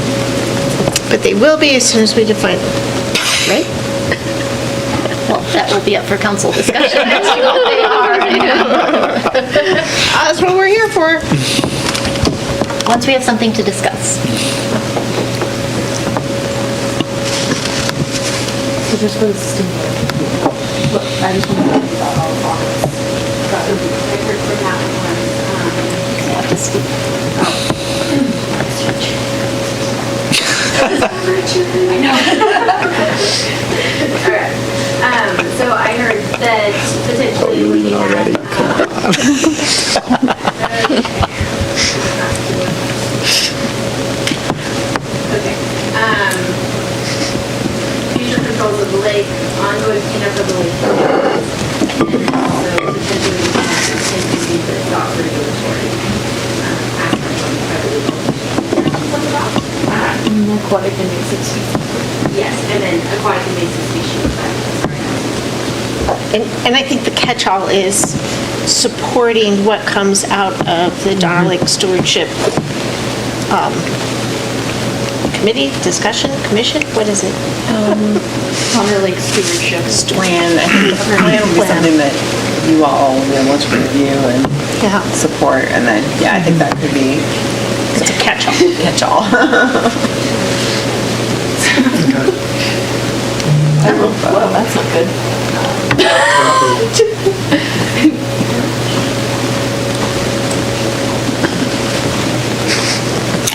One job.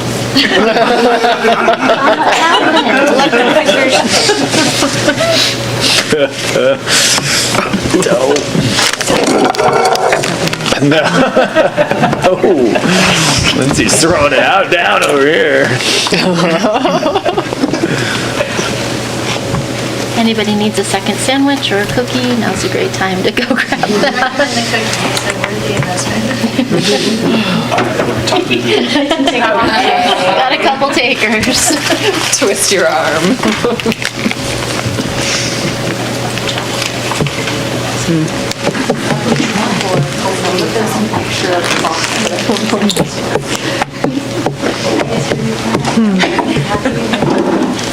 Well, we may be done early. You never know.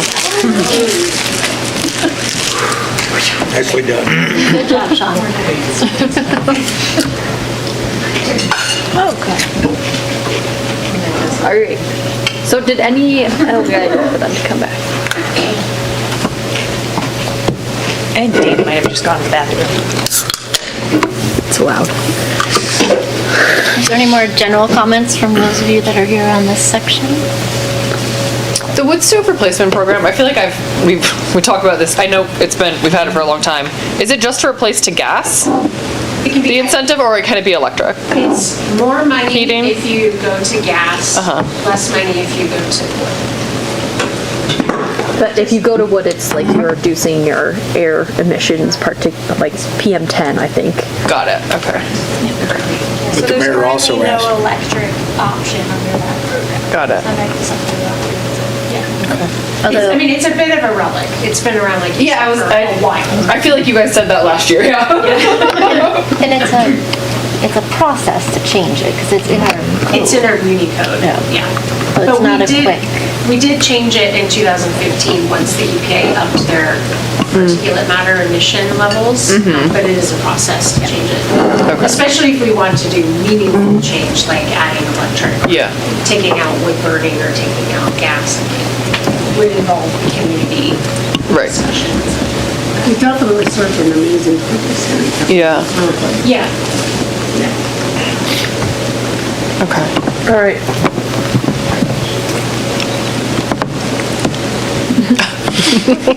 So the next priority is communication and community cohesion. This one has a $581,000 operating budget. We have a total of 2 FTEs, and this program is run in combination with the town clerk and communication division. Judy's team does handle and augment some of the services that we provide. So we have our public information officer, Braun, and our new diversity, equity, and inclusion position. Program goals include developing a local media relationship, the town website upgrade, develop a diversity, equity, and inclusion plan with Spanish translation strategy, continued work with on our Spanish translation services, rebranding of the town hiring process, and branding of our STR program, giving it a logo so that people can kind of recognize it, review of our current and continued effort to increase accessibility to town meeting information with our district partners. So Judy has some work on increasing our accessibility. And the projects for this one include our police department communications equipment, the town anniversary acknowledgement, the townwide content management system upgrade, our town website upgrade, the records management system RMS, which is that one's dependent on our county, so that one's kind of a placeholder until the county wants to make some efforts, and then a front lobby kiosk for agenda monitoring. How is that different, the front lobby kiosk? That's just what we have now and maintaining it, or doing something? No, it's a kiosk that you would actually view the agenda or agenda packets on it, and there would be multiple opportunities to place those. One at the library, one at the old Community Arts Center, some strategic places around town to make it more accessible. And that's a partner program, so it's with the PUD, I think Truckee Fire, so there was like 5 districts that wanted to be involved in it. The public noticing requirements. Yeah, it's kind of stagnated based on IT availability of the PUD, who they already are in the program. So. Are there any comments, questions, concerns on communication and community outreach? Are we still doing radio spots? We still have that, right? We have a contract with the radios. We can do those absolutely. We could just Truckee Green and STR program. Okay, STR, that's what I was looking for. Thank you. We plan to do some on the general plan timeline as we get into summer with the dates for the meetings. As well as the code red transition. Of course. Those we'll have a lot of spots this summer on that. Would microtransit be something we could advertise on the radio too if that goes forward? Would be something we could advertise. And we did some over the winter too for the park and rides as well, and then obviously we don't want to, we coordinate with the TMA too, so. Yeah, that makes sense. So, but yes, we did some with the Keep Truckee Green crew also. Any other thoughts? So our next one is community connectivity. So we have 2.75 FTEs dedicated to this program. That would be Alfred's position, our 75% of an admin tech, and then a full-time equivalent of an engineer allocated to Measure U. This also includes the $300,000 of ARPA funding that we have programmed to meet the library grant match ask. The library fits under this priority for you guys. So goals for the program are ARPA-funded micro-transit plan and update of the short-range transit plan, reinstatement of most transit services following COVID, the COVID restrictions that we've had over the past couple of years, the micro-transit program, rollout of the e-bike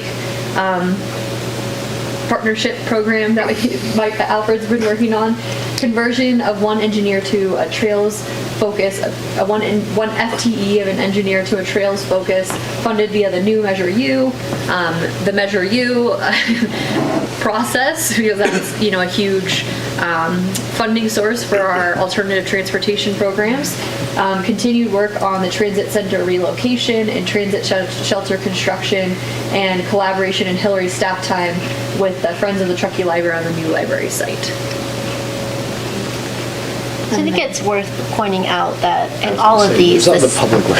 the staff that are allocated there are just the staff that are specifically allocated, but they all include, Hillary's time on a lot of them, Judy's time on a lot of them. We're not capturing every hour of staff time. Just a quick question. So I think I missed all along the fact that we were allocating an engineer to Trails Measure U, which should, yes, of course. So that's great.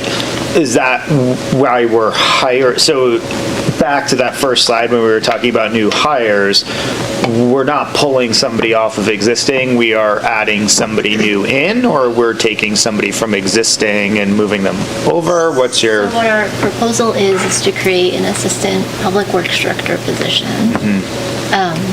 Assuming that's an internal position appointment, then we would back through the engineering manager position, essentially hire a new engineer. I see. We wouldn't say engineer X, you're fully dedicated to Measure U. It would be a combination of all the engineers that work on trails would get charged to Measure U, but it would be the equivalent of one.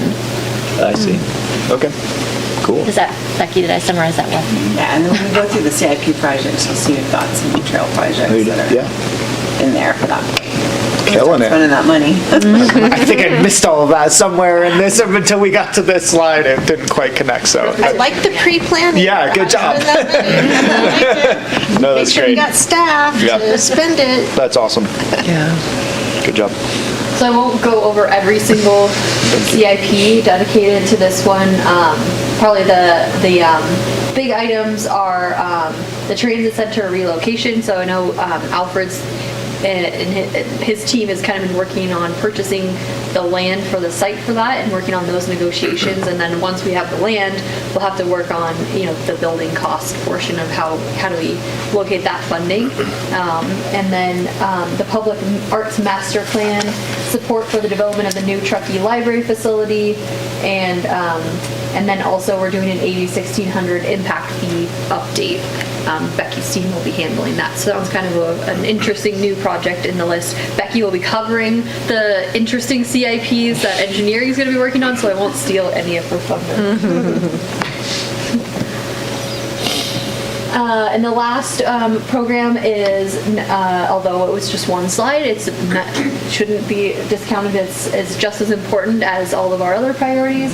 We have one full-time FTE working on this program, but again, as Jen said, we have multiple different departments. Finance is sending somebody to FEMA training for finance, how to manage the finance aspect, and we have all town employees are doing their FEMA training, and so we have a lot of different, and GIS is supporting, Drew, our GIS analyst, is doing a lot of work to help support Bob, but Bob's just the only person that's fully focused on this. And his program goals for fiscal year 22-23 are updating traffic studies, updating the evacuation planning, refining our notification platform. So as Devery talked about, we're moving from Nixle to Code Red and kind of helping with that transition, completing the roadway edge vegetation management projects that we've been working on the past couple of years. The air curtain burner pilot for summer 2022, and then continuing work on the long-term biomass facility scoping. And he has two main CIPs, emergency evacuation planning which not only has their current work, but also a 5-year lookout of when we would update that project, so he's already programmed some funding in. So we have that established and ready to go in 5 years, and then the roadway vegetation just wrapping up of that project. This is another one of those departments that really, the police department's overseen that, Deveray, her division, and then with this being a council priority, added Bob in there last year, originally for 2 years, and Nikki mentioned earlier, extended that out for the 5 years. I think we should, understand that at some point Bob is going to want to retire again, but we probably still need to consider filling that position going forward. So we're planning for that, and a lot of the work that's done, Code Red, the emergency ops plans, it's the police department, support services that coordinate with him on that. So next, Becky will go over kind of the... Can I ask a question related to emergency and wildfire preparedness? I know last summer Bob spent a lot of time on PSOM, and that's not part of this list. Do we feel that he did, and I know we're not necessarily, the town's not necessarily in charge of everything because it's not under our purview, but I don't know, I'm just curious, do we see that taking up a lot of his time again? I think he kind of considers that as part of his normal ongoing duties, so he didn't name it as a priority. But yeah, I think he's planning to spend. So he's actually been really working a lot on getting a generator for this summer through the Red Cross as a temporary power source if needed, and then writing a grant for a longer-term purchase of a generator in partnership with the rec district and the utility district for the community center to be a community resource facility. So he spends a lot of time on, whether it's PSOM or other weather-related power outages, having a backup power source. And we don't expect that we would need to spend much funding for any of that? It sounds like he's doing a lot of grant work. The grant piece, we don't have enough detail right now. Actually, he just submitted it, so we probably could refine this at this point, but there's some matching funds, but we're sharing that with the 3 entities and a lot of in-kind work that we're putting towards it versus actual dollars. He does have his own operating budget. It's just rolled up into the police budget, so it's not as visible as some of our other division budgets. So before we transition to Becky, she's going to be primarily focused on CIP work. Were there any other operating directions, concerns, thoughts that you wanted us to kind of incorporate in how we build out the draft budget that we bring you at the end of May? I know it's a very broad question, but I feel like it's good to open it up in case you have something burning that you feel like we haven't covered or wondered about. I guess maybe another way, are we totally off base in one area, headed in the right direction? Is there a lane that we've missed completely? Is the IT infrastructure rebuild, is that a separate CIP? Yeah, that's primarily kind of our core rebuild efforts. Corey kind of has gotten us to a really good place in terms of our core infrastructure build out, and now we still have some other items like the PD still has a few things that we need to get rebuilt and cleaned up.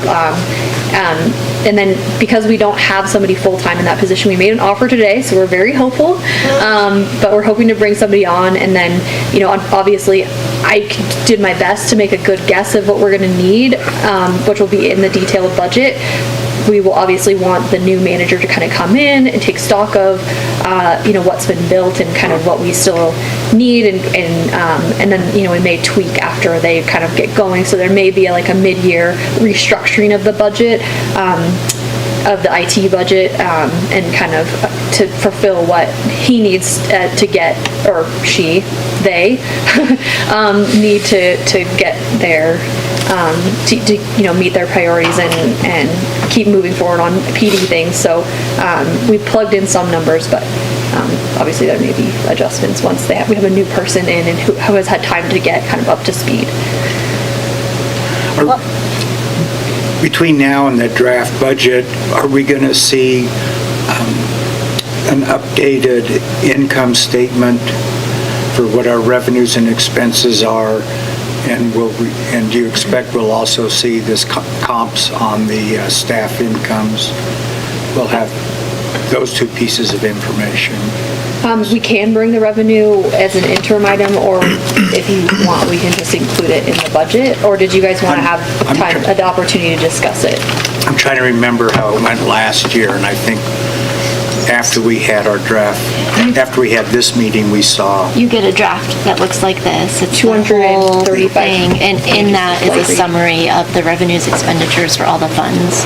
Okay, and then so that'll be part of the draft budget, and then between now and then, we'll see just the comps on the staff incomes. Hopefully, yes, we will get that. If the consultant is staying on her timeline, I see. Then we should see those mid-May.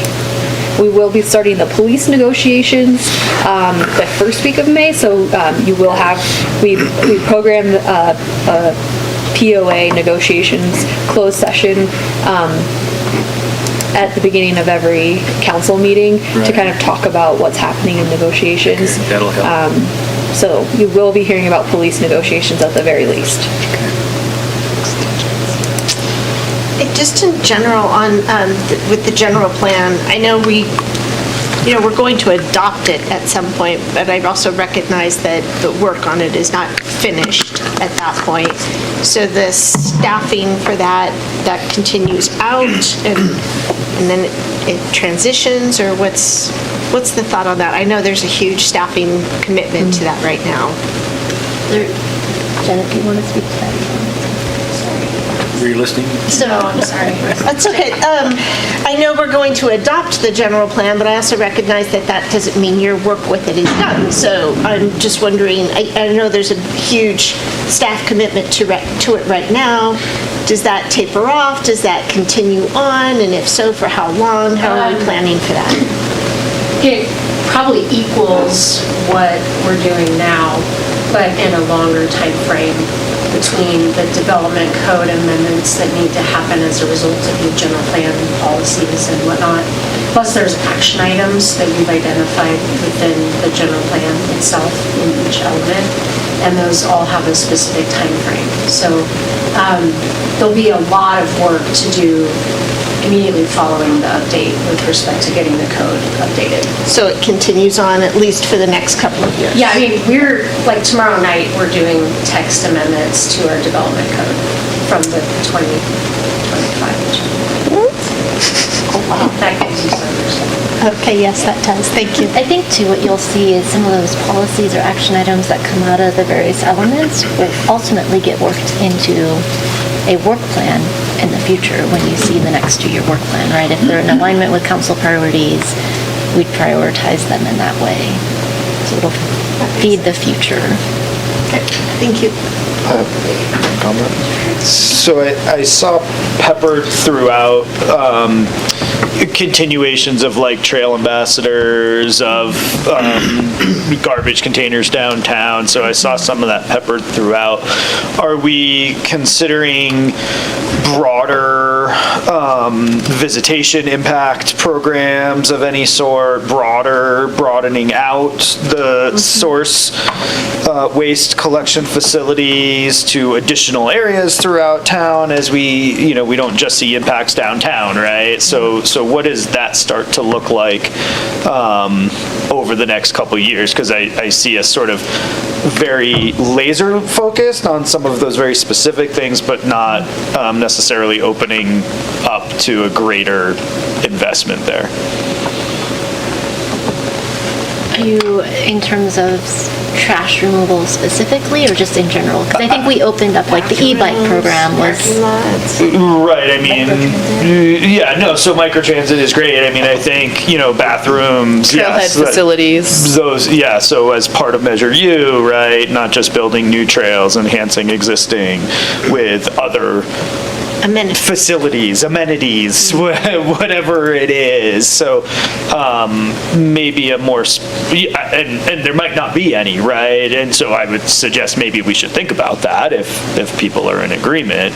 But Do we want to take that on? Say again? Do we want to take that on, or do we want to encourage our partners to step up to the challenge? I think it could be everything. I mean, and I think it's a great question, right? And so it just depends on how much money continues to get at, if you're specifically speaking of VTT's ready to step up, they don't have the ability.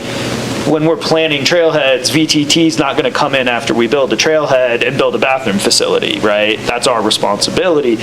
We might go ask for money, right? Just the same way we are with microtransit. But we are the holders of the plans.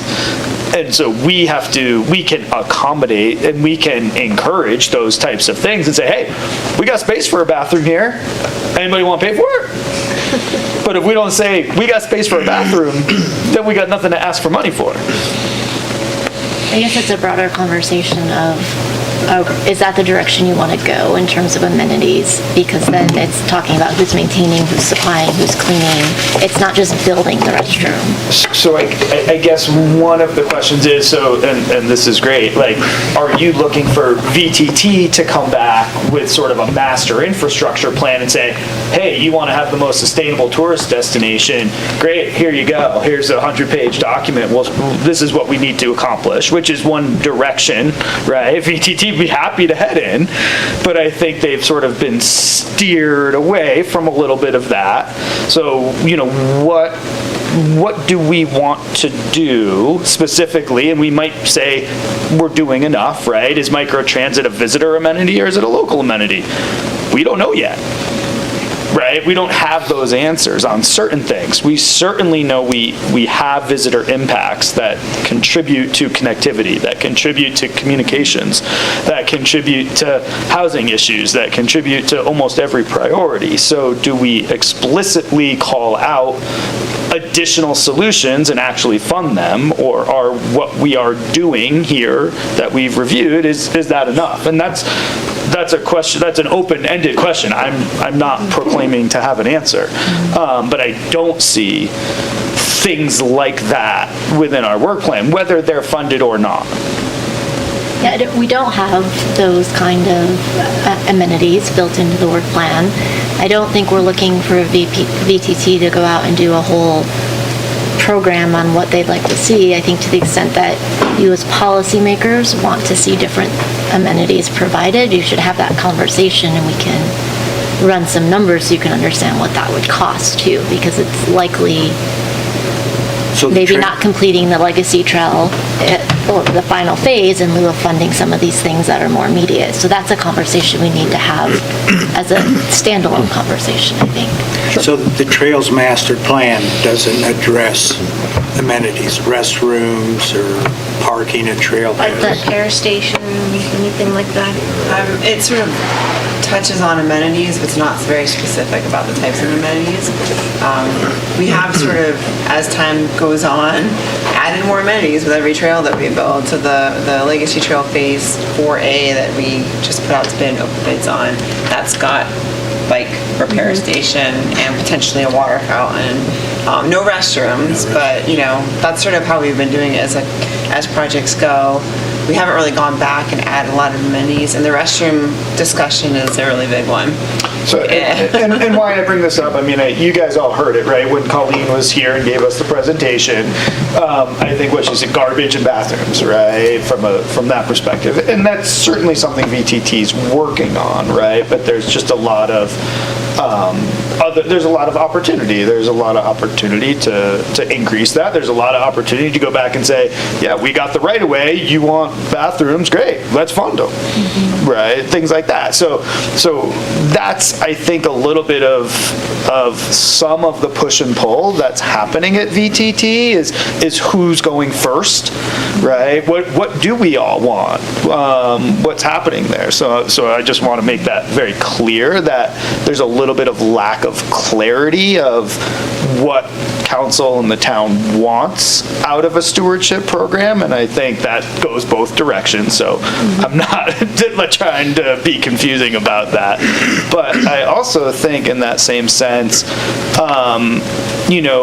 is visitation stewardship, how does that line up with CTA? And we don't have a lot of those answers yet. And so the question is this council comfortable with what we've been presented as the stewardship component, right? I mean, I drive by the rail yard every day. Today, I didn't text you my picture of 5 tents, just sitting right back there, right behind the snow pile, hanging out with 20 vans parked, pooping in the rail yard, right? Do we want to add a van life campground that needs bathrooms and showers as part of our housing strategy? So these are just other concepts, right, that depending on our level of comfort with where things are and how they're going, do we want to see more, or we're happy with the investment taking place? I would argue there are small things that we could do through some different budget activities to put more sort of boots on the ground in terms of, could we expand the source recycling containers further out from the downtown? What does that look like? How much does it cost? What does that mean? A couple $100,000? Versus what's the potential impact? Right, like you want to clean up the lake to $100,000, right? So do we stop the garbage from going into the lake, or do we just clean it all up once it's there? Yeah. And I would say the things like the drinking fountains and the bike stations are niceties, both for tourists and locals. In terms of a real environmental impact, though, the bathrooms. Yeah, bathrooms and garbage receptacles. Yeah. And garbage receptacles. And garbage receptacles, yeah. To mitigate, to reduce the environmental impact that's happening. Yeah, and again, we're not saying the town has to be the 100% funder, but I do think there's an opportunity to provide leadership in certain areas, and those are the ones that we're sort of already doing, so why not keep doing it? Was the town involved when the Legacy Trail first went in the debate and argument over restrooms? Because there was quite a battle. Town's been involved the whole time. Yeah. The Legacy Trail is the town's baby from day one.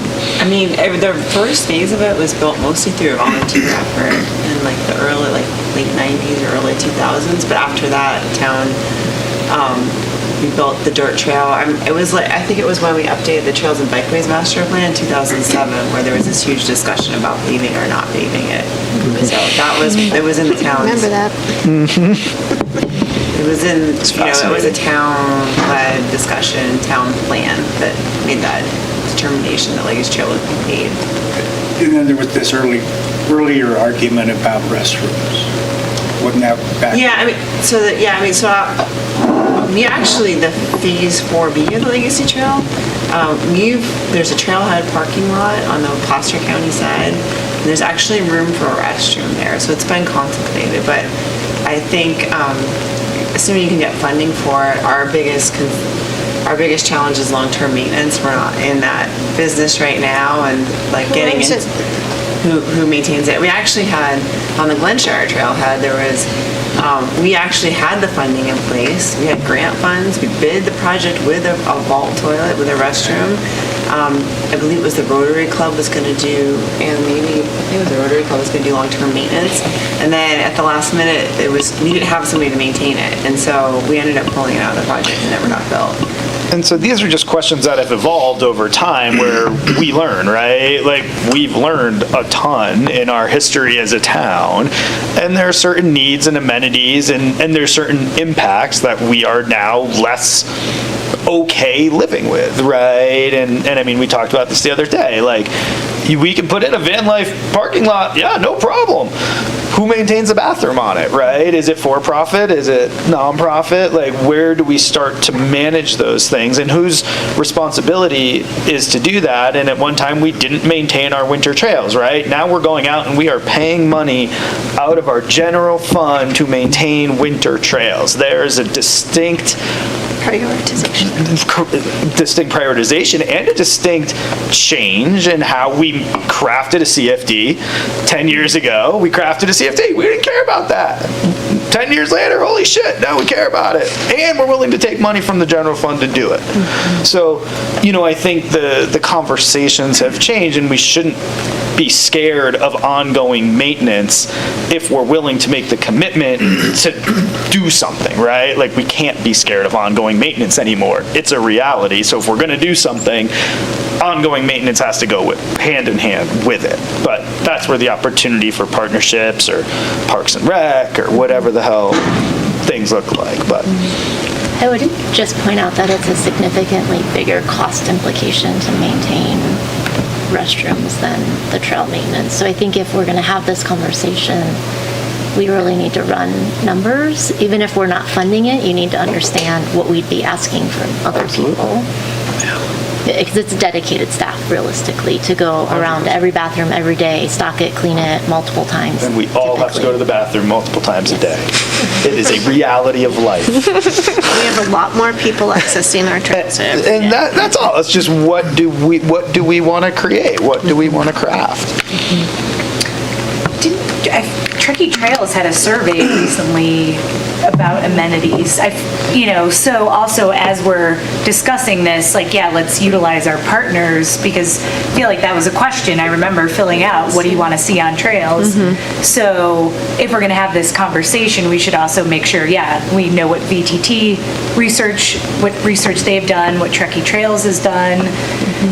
Because also if bathrooms are a really low priority to our community, but finishing the Legacy Trail completely is number one, then maybe we want to continue what we're doing. But if it's not, I feel like, I would want more information, obviously, before we... And I'm not saying we go out and build 10 bathrooms, right? Totally. I'm just saying, do we want to talk about whether it's bathrooms or expanding our garbage collection or whatever the hell it is? Do we feel that, and I think my overarching comment at the beginning of this, I was just trying to provide examples with bathrooms and garbages, was, do we feel like the stewardship in that sense is at a level where we are comfortable as the policymakers?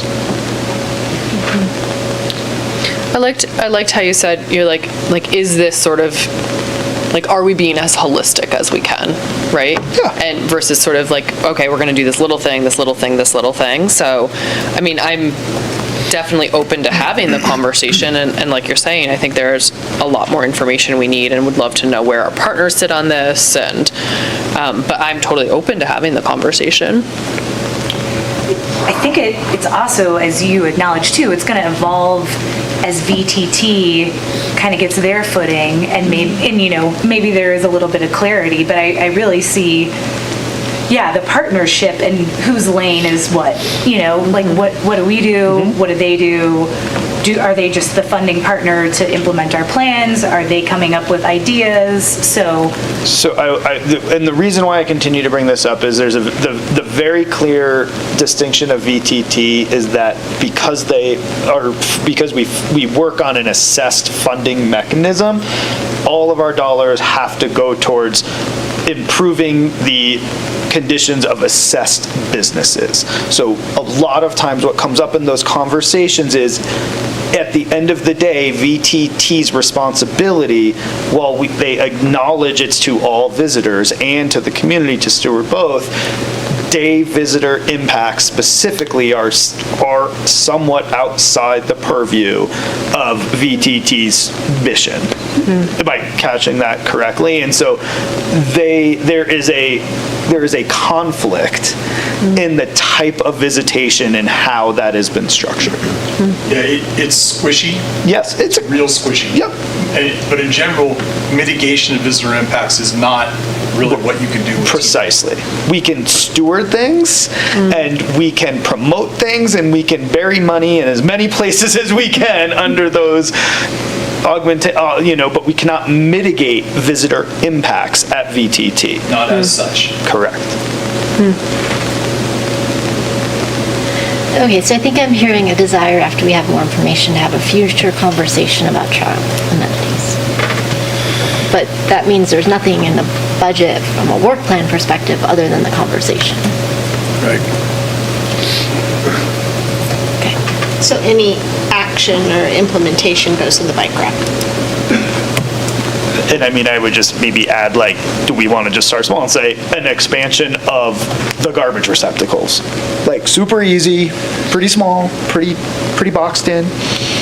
Not bathrooms, right? We know how much it costs to service a garbage receptacle. We know how much they cost. How much does it cost to put 20 more in 20 different locations?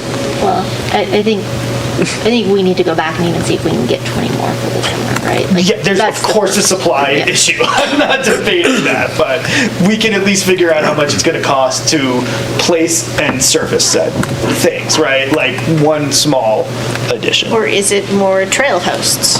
Right, whatever. Yeah, whatever. But right now, we just don't even know what that best practice would be. Right, yeah. I just feel like we're sort of closing ourselves in. Yeah, we're going to put them downtown. Okay. Is economic diversification in the budget as such? It's that new utility player that we were talking about. That would be part of their role, would be dedicated economic vitality, diversification, support. We don't have an official title for that person yet. We're working on that. That's right. Thank you. Okay, anything else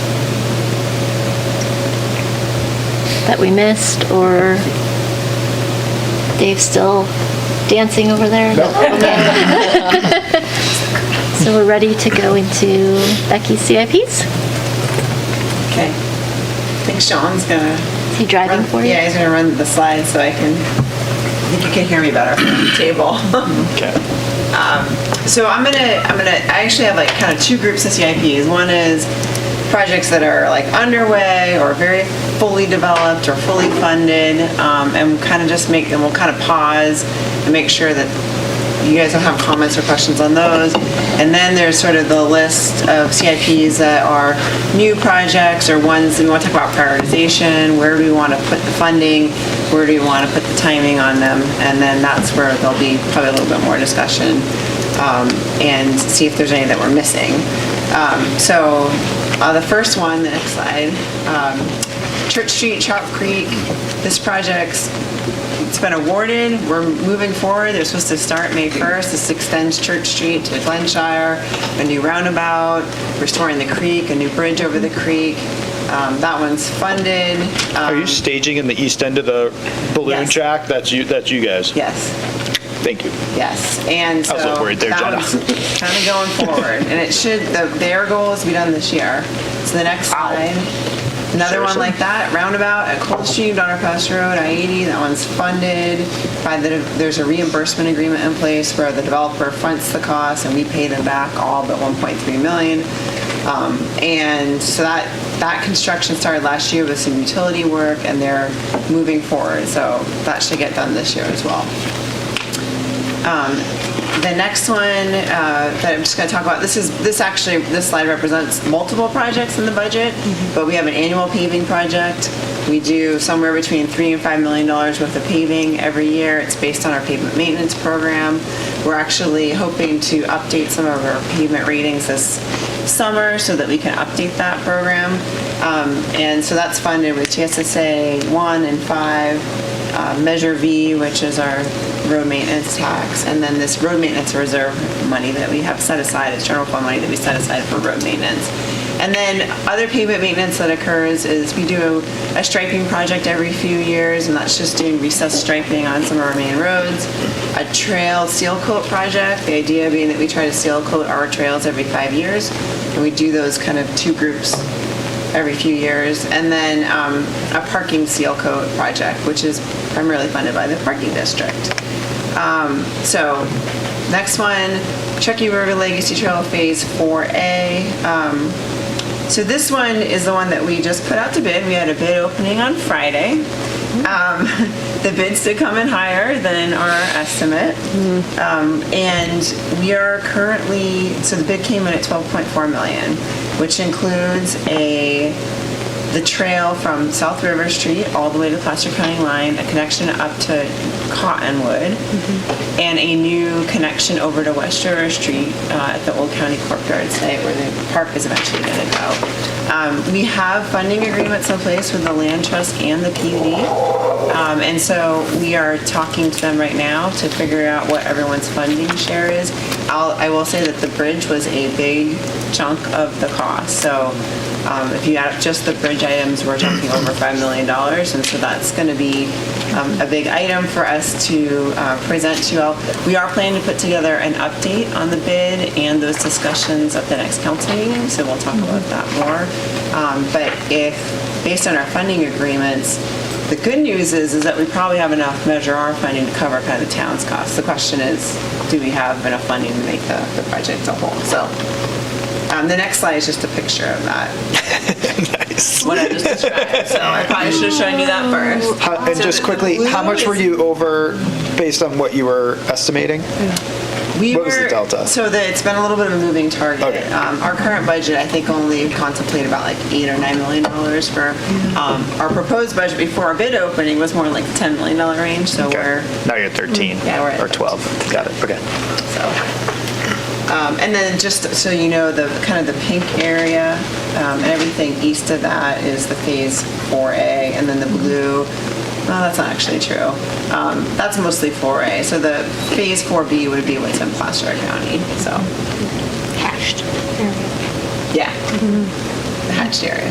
If this goes through, there's only one phase left, right? Yeah. So the cold stream developers are working on the trail that would connect Deerfield Drive all the way to the Cold Stream development, and then you already have the trail that gets you to Donner Lake or the Donner Memorial Park entrance. So the only piece that would be left after this Phase 4A would be that Phase 4B, which would get you across the river again and up to West River Street, where you tie into the Mouse Hole path. So it's pretty exciting. And that's not that's Placer. That's Placer. We've done some preliminary design. We had an agreement with them where we took it to a certain level. We've since kind of paused that so we can get this other section built, and hopefully there's a future kind of funding agreement where we would partner to get that last section done. Okay, so the next one, Transit Center relocation. Nikki already talked about this one a little bit. We've spent about $120,000 on a feasibility study to try to figure out where it should go.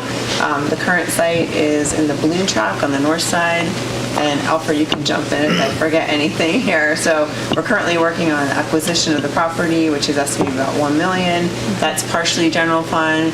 Alfred was able to get some LPP funds through the state to help supplement that. It's about $400,000. So that's very good news. And then it's going to be a phased construction. So we've got a $1 million grant from the Affordable Housing Sustainable Communities source to do sort of the site work, the bus bays, some some sidewalk, streetscape improvements, some minor work on the site, and then the idea would be to come back later and do building and structures, which we're estimating to be about $5 million. It's not $5 million. That next phase is completely unfunded at this point, and Alfred's been doing a really good job pulling together different funding sources, and I think we just about got it complete with I think we're well under, what are we at? With the general fund is probably about $1 million right now.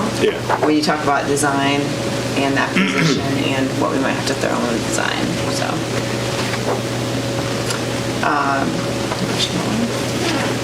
Okay, next one. West River Streetscape Project. This is one that we've been working on for a while.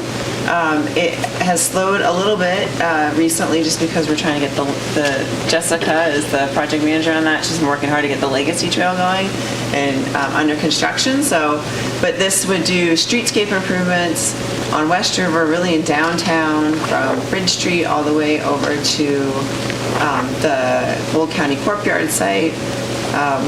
It's about $7.4 million of construction. There is a small amount from AHSC grant, and the rest is general fund to make that one happen. And the goal is to start in construction in 2023. That's actually a requirement of our AHSC grant. So part of that will also include hopefully the formation of a community facilities district to fund ongoing maintenance. Next one. West River Street site redevelopment, or the park. This is almost a $5 million project. We've got a variety of different grant funds, and there's a pretty good list. I probably don't know them by heart. Hillary might have to help if you guys want to know the specific ones, but we have about $1 million in grant funds, and the majority of it is funded with general fund. So that one of the grant funding sources requires that we start in 2023 currently, so that we have to kind of figure out, we may be asking for an extension. There's a lot going on in that area in 2023, especially if we're still building a bridge across the river and doing West River Streetscape, but that's currently we have in the budget, that's sort of the plan, so. Do we still have the same private developer interest that we yeah. had when you and I started this extravaganza at $1 million? So we are definitely reinitiating those discussions. Yeah. And I should mention, so this site, it's a park, it's got paths and landscaping, but it's also got two pieces carved out for future commercial development. Hillary's been working with some developers. One of the things that is sort of supplementing the overall cost is potentially sale of a piece of the property, which would then, supplement or reduce the amount of general fund that actually needs to go towards the project. Anything to add on that one?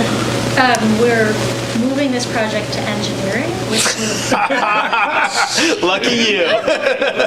You're like, get it on my plate. Continue to help with the transitioning it, but it's one of those things that honestly has not got the attention it That's could good. have because Smart. there are a few other things on my plate. So excited to see it starting to get a little bit more momentum. It's really smart. I think that's a good job.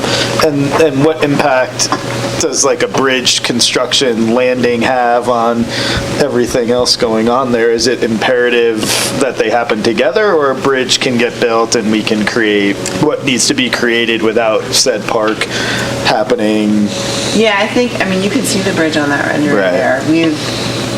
We've definitely worked closely with Hillary in the development of the Legacy Trail design, and I think there can be various phasing scenarios here. I mean, our goal is let's get the trail and the bridge, get that done, and then we'll move on to this and the streetscape. So hopefully that all those pieces come together. Yeah, we've aligned sort of elevations, and then it'll just be a matter of if it all ever came together, it will work. Yeah, and the bridge design is specific to have a very, very small footprint. So it really wouldn't impact the park and the surrounding area. That was the intention. You know where I'm going with these questions, Northwoods Boulevard. Okay, next one. We already talked about this. There's a CIP budget to have sort of ongoing funding for the implementation of the art master plan, and plus the $100,000 of the ARPA funding. So, and then the next one. And tell me if I'm going too fast on these, but these are ones that are sort of kind of, if there's ones that you want to talk about, just let me know. Public Service Center Renewable Diesel Fueling Station, we touched on this as well. We bid it. We rejected bids at the last council meeting. We hope to rebid this over the fall, winter, and get better prices. We still think the price is going to be more than our original 500 or whatever, 600,000 estimate that we had. We have talked to our funding partners on that, the PUD and Truckee Fire, and explained to them that the prices might go up. They seem to be, and general agreement to continue with our idea that we would share the costs. And so hopefully we'll get good bids, and hopefully this one will get built next year. Is there any opportunity for pre-procurement of any of those elements? That's a good question. I know that the PUD's been doing a lot more of that. For the fuel tank itself, just because it's such a big item, that's something that we should probably look into. Consider it, because one of the reasons why those bid prices, I think, were so high was that because it was a high-risk project, particularly since the procurement of these things are really difficult right now, and we had a schedule. So if we eliminated that risk from the contractor, I think it could help pricing. I mean, when we put this project out to bid, it was actually reuse the existing fuel tank at the Riverview Courtyard site. So and even with that, it was just the canopy they had to procure. But even at that, it was 3x the number. We only had one bidder too, so hopefully we can get a little more interest next time around. It's clear he knew it. Okay, and the next one is Reimagine Bridge Street. This is to put traffic signals at the two intersections downtown on West River Street and Donner Pass Road, where they intersect with Bridge Street. It's almost $8 million project, 6.3 for construction. It's almost entirely funded with traffic impact fees. It's in our traffic impact fee program. I would say we finally kind of got it to a point where we almost have a concurrence with the Union Pacific Railroad and the California Public Utilities Commission on the design. Like I mentioned, it's mostly funded with traffic impact fees. There's a small amount in the budget set aside for using general fund to do some of the improvements that are required to make it a quiet zone, which is, if you're a designated quiet zone, the trains do not have to blow their horn, but they might still can. We'll see. So that one is scheduled for construction in 2024, 2025. Again, it's just for workload issues, just waiting for West River Street to be done before we actually move forward with that one. I have a question. Are the estimated costs taking into account the elevated cost projects would have in 2 years, or is this based on building costs today or 2 years ago? I would say they're probably today's cost with like maybe a little bit of adjustment. I mean, if you look at like the construction cost index changes, or it's only 3% a year, right? But lately we've been seeing a lot more. So it is really probably representing today's dollars. Next one. This one is one that we're working on. We've kind of are partway through it. We've hired a consultant to look at potential pedestrian and bicycle improvements on Jaboom Street between Bridge Street and all the way up to Stone Ridge to provide a connection, really, so that like folks that live in Coburn would have a path, a sidewalk, and potentially a bike lane to get into downtown Truckee.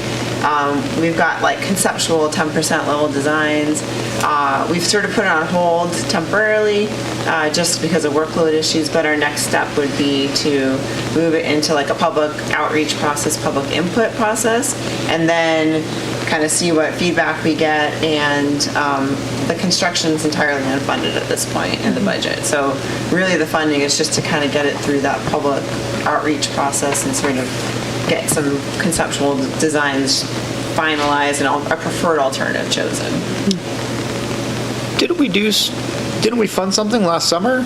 Didn't we fund a whole study of something? Yes, so this study is pretty far along already. Okay. We have like 3 alternatives developed. Oh, we do. Okay. We paused it before we kind of went out to the public with it. I see. We didn't have the staffing to complete that. So we'll pick it back up here in a few months. Staff constrained. Yes. Got it. Okay. Next one, Pioneer Trail and Bridge Street Extension Project. This is probably one of the biggest projects cost-wise that the town's taken on, which is estimated about over $40 million. This is to connect Pioneer Trail over to Tahoe Donner on Northwoods and then down to Bridge Street. It's in our traffic impact fee program, but the problem is, we don't have the balance or the funding balance in our traffic impact fee program to build it at this time. So we are the budget includes TSSA half of the design. The budget funds design. Construction is not necessarily funded in the budget. The design is funded half with TSSA 1 funds and half with traffic impact fees. Currently, we're working on the VMT analysis because I think that's really an important piece for the general plan and for that discussion. A lot of the other work is on hold until we get the Church Street project done, and then we'll pick it back up in the fall or in the spring of next year. But really, the next step is we've got some preliminary designs, an updated cost estimate, and now we're looking at funding strategies. So in the fall and spring, that's where we would pick up on that one. Okay.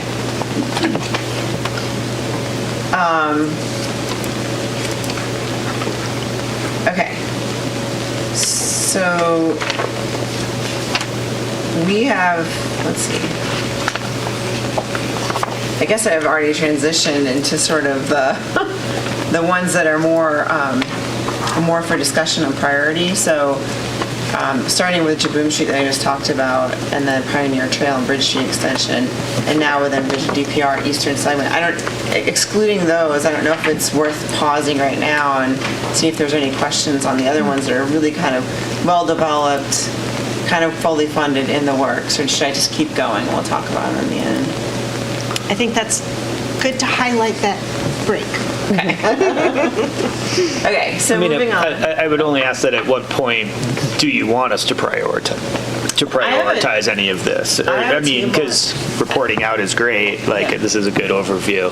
So I think starting with the Broom Street sidewalk project, moving forward, the next few that I'm going to talk about, I think there's a lot of opportunity to prioritize in terms of timing and funding. And there's a table at the end of this that will help hopefully give you guys something to talk about. So maybe I'll just go through. So now think about which ones are most important. So currently, and I'll say that in the budget that we developed, we really did tear off the existing adopted budget and adjusted based on what we think the actual cost estimates are. But in terms of where the priority funding is placed and the timing, that's where we started. So Envision DPR is probably a good one to talk about. It is a $13 million project. We have in the past at least put funding in it to initiate the design. Currently, this would be a project that could kind of take a bulk of the general fund, not only fund the design, but take it through construction. So sort of our admin draft budget assumed that we would throw a significant amount of general fund to get this all the way through, identifying it as a priority. There would also be some utility reimbursement, and it might potentially be a project we could get grant funds for. So that's something that we would obviously continue to look for as we progress. The soonest we would initiate it would be in 2023 in terms of design. And what's the intersection with the hospital master plan look like specifically on this particular project? Because there's going to be a ton of overlap. Yeah, I mean, it's directly adjacent to the existing buildings. A lot of the streetscape is done. Right. I think it's going to be an ongoing kind of coordination with them, especially as they kind of expand more and more along the corridor. There's probably percentage-wise, there's probably about 30% of the corridor that wouldn't be impacted by their plans. How much right? did you say? 30? Oh, I'm just guessing, but maybe 30% if you think about it. Well, that's just on the far west end. I mean, Kent is part of their master plan. We create agreements for the improvements to take place while they're in process versus us picking up the bulk of this project. Yeah, a strategy could be that you fund the design or to a certain point. Do it, that's where I'm going. And then kind of pause and see. You don't have a design number up there. I was wondering what that, if you have one. I think it's going to be in like the million plus range. Actually, let me see, I could probably find it really quick. And I'm assuming there would be a CFD that would go along with this as well. Yes, just like the other side. So we were estimating that the design would be about $1 million. And then a significant amount of that cost is undergrounding, utility undergrounding too. So, Of the construction cost? yes. And that's eligible for some refunding. Yes.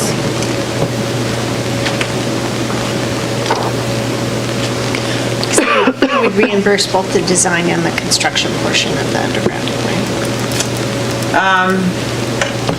I think that's to be determined on the other segment of Envision DPR.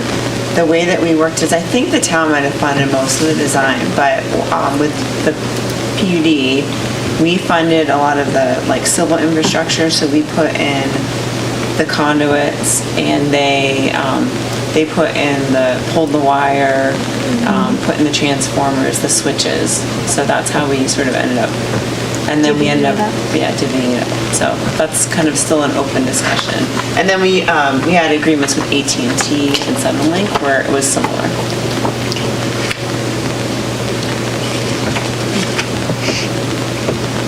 So this is probably one that we can talk about when we look at all of them together. Any more questions on that one? Okay. Northwoods Donner Pass Road roundabout. This is along that same corridor. It's estimated to be a $5 million project. The idea is to build a roundabout where Northwoods ties into Donner Pass Road, replace the existing signal.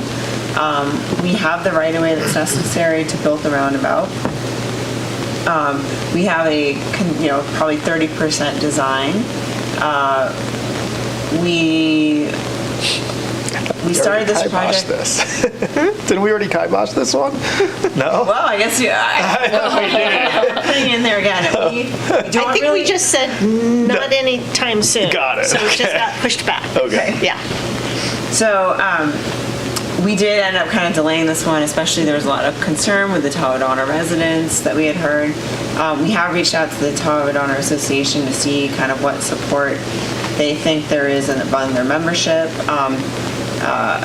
Our thought is we don't want to pursue this probably if there's going to be a lot of opposition, because there's a lot of other projects we could be working on. So this is a question of whether or not this continues to be funded. Do we push it way out? Do we pull it out entirely? Since this sort of predates us, what was the concern or opposition like the last time you guys talked about this from They're just Tahoe better residents? places to spend our valuable resources. Yeah, got it. I think there's a lot of concern with the people coming down the hill. Okay. Although I have a lot of intimate understanding of this intersection because I worked on both the high school and the elementary school. And I think it would really greatly improve the safety and the flow. But there have been a lot of other priorities that at least in those last budgets, we were like, no, we really need to get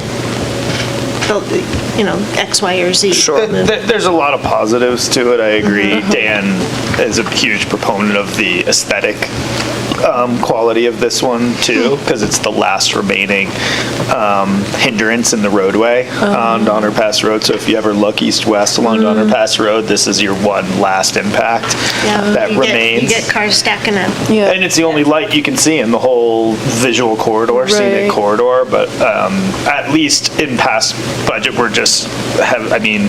it'd be great, it'd be pretty, it'd be awesome, but are there so many other places to spend our money? We've sort of said, yeah. So what we're going to have to talk about in a minute is of these half a dozen projects that are unfunded and not technically scheduled, which would be our next priority. Is it this? Is it Jaboom Street? Is it East Donner Pass Road? Is the safety issue at the intersection, cars sliding down the Northwoods?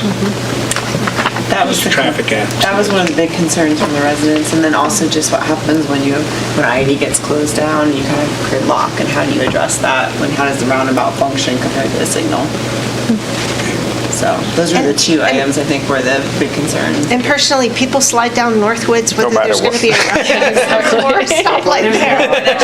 Change it. The queue length will be less with a roundabout, so there's, the cars won't be backed up as far and you'll have a better chance, so. Yeah. Okay, so we can talk about that one. Moving on to the next one, Lakes Trail Phase 4B. We've basically put this in the budget to be funding design with Measure R and funding half the construction with Measure R, assuming that we could work out some sort of funding agreement with Placer County or find grant funding, grant sources. So potentially it could get initiated not this next fiscal year, not 22-23, but 23-24. Design initiated. Design initiated. Wow. Yes. So. Okay. But we've got some other. There's some other ones to talk about in terms of pushing that up. The issue is that we won't even be done with construction with the other phase until 2023 potentially, because it's potentially a 2-year project. So the next one, Jaboom Bridge and Church Street streetscape. This is sort of kind of I won't say our final, but our last kind of big streetscape project in downtown. So we combined these into one CIP last year, and we've got in the budget, the draft budget that we came up with was to just use some general fund dollars to initiate design, maybe in 23-24, it'd still be a ways out. And then currently it's unfunded. That's an area where you could decide to move funding from another to this one to fund it. And it would basically be doing all the things on those roads that we've done in Frickletown or planning on West River.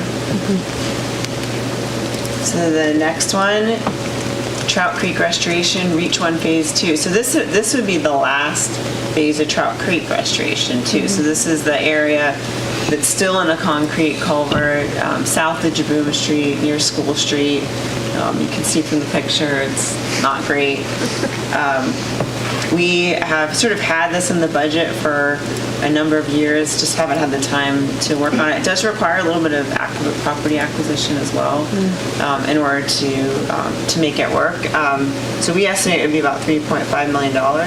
We've got out in the future years, we could, again, we use some general fund to fund design, keep it unfunded and look for grant funds. This might be one you could get grant funds. We actually were very successful on Reach 4 and 5 on that other project, and we got like $3.3 million in grant funds between 2 grant sources. So it's one of the areas that we've actually been successful recently. So really good one to design, have project ready, and be looking for grants. Okay, and the next one is a new trail project.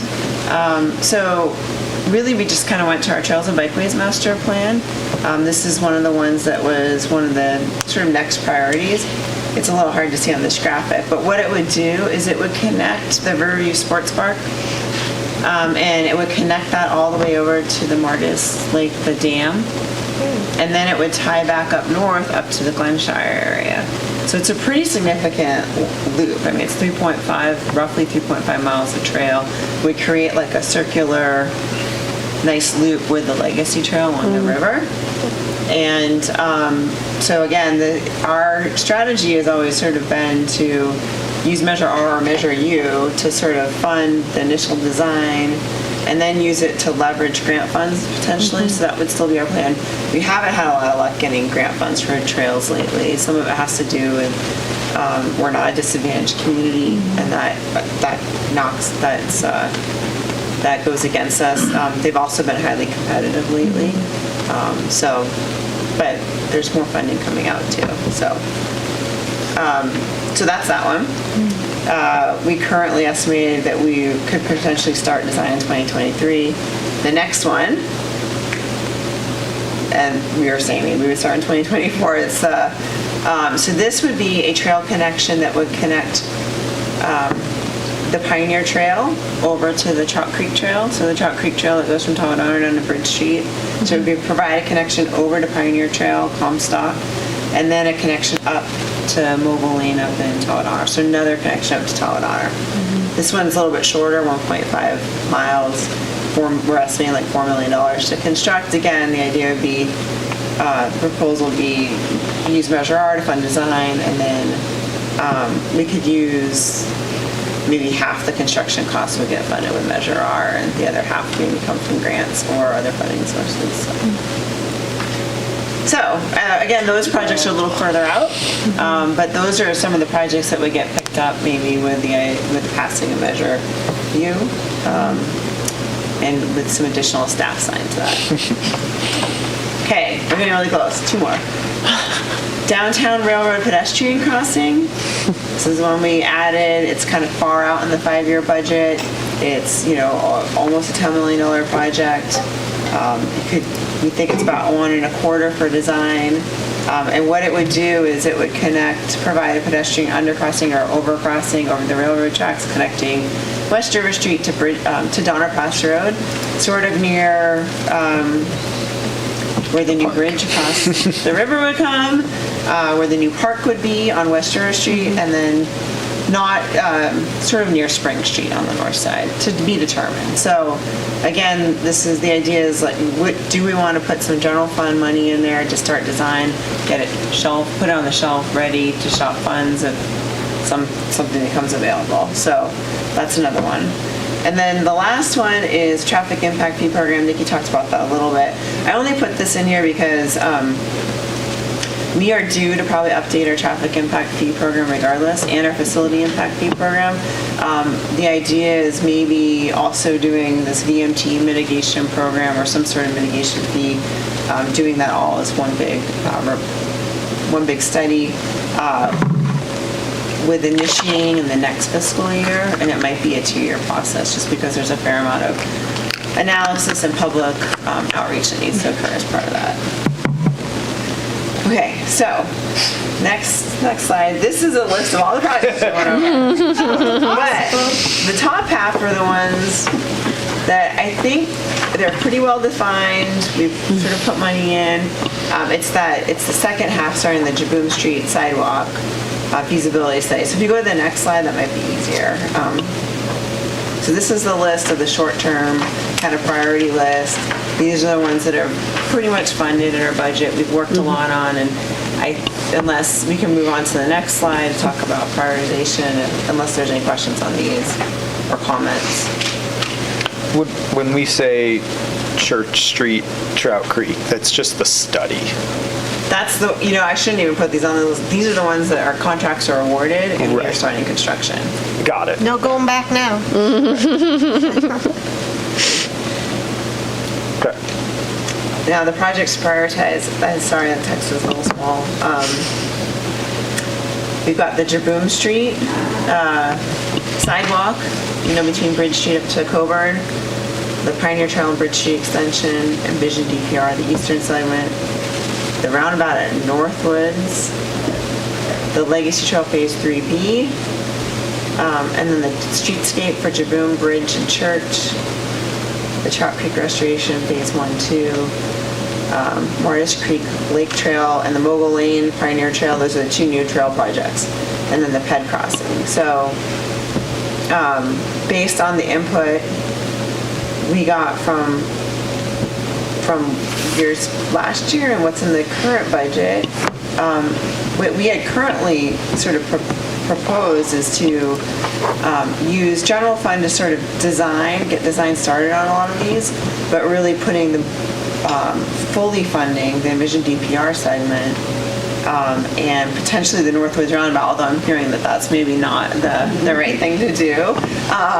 So I think the big discussion here is knowing that the trail projects, we have Measure R, Measure U funds for those. I think the first question is maybe like, where do you want the general fund, or where do you see the general fund dollars? Where do you want to what project do you want to most prioritize and sort of fully fund or fund more? And I might suggest maybe you take the trail projects out of that because you've got the Measure U as a funding source. Yeah, for sure, Truckee River Legacy Phase 4B, we've got to finish that. That would be one of my top priorities. So that would be kind of the next. The next Or available staff wouldn't you person. consider that Measure U, or no? You wouldn't consider that No, separated, or, I'm sorry, you're considering the two new paved trail projects? Well, I think the 3 trail projects that are up there are the Legacy Trail. Right. Mogul Lane, I'm sorry, Martis Creek Lake Trail, the 3.51. Yep. The long loop, and then the Mogul Lane. It'd be helpful to know, I think Phase 4B is the first priority. And it'd be helpful to know if there's a feeling on the other 2, or if there's another trail that we're missing from this list that you would, it'd be helpful to know what priority those trail projects go in. So just the trail projects first.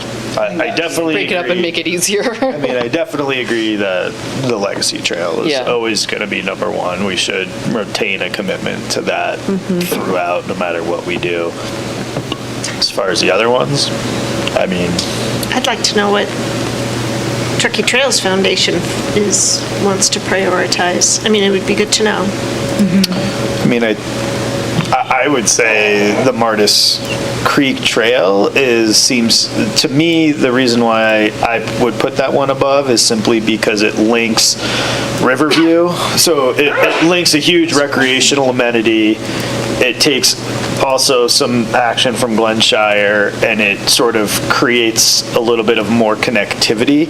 But with that said, like connecting Pioneer sort of has a connection. It just isn't perfect. You just have to go down first, and then you can go back up, kind of thing. So to me, it's sort of like it's good, but is it a true like necessary connection that's going to get people more where they need to go? I don't know about that one.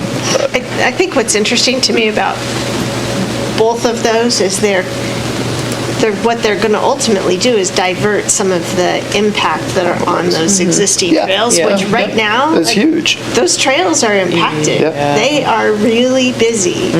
So both of them, I agree with both of them in the long term.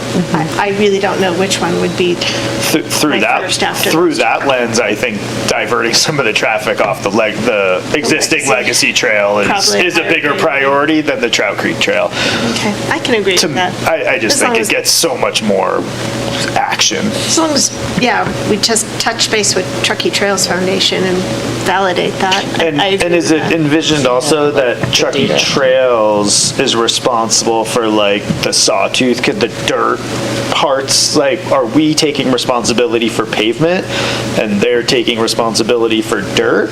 Because I think, right, when we talk about Legacy Phase 4A and the connection up to Sawtooth, for example, right? Like, where's that fall in with all this kind of stuff? We're still working on easements for that, but we've been talking to the Trails Foundation about them taking on the construction of that soft surface connection. With the passage, if Measure U gets approved, maybe we'll take on a more active role with the soft surface or the dirt trail. Sorry. I think that comes back from when that's what we called it in the 2007 Trails and Bikeways Master Plan. That's such an engineering term. Okay, the dirt trail connection. We might take on a more active role, but that's sort of the way we've been moving forward.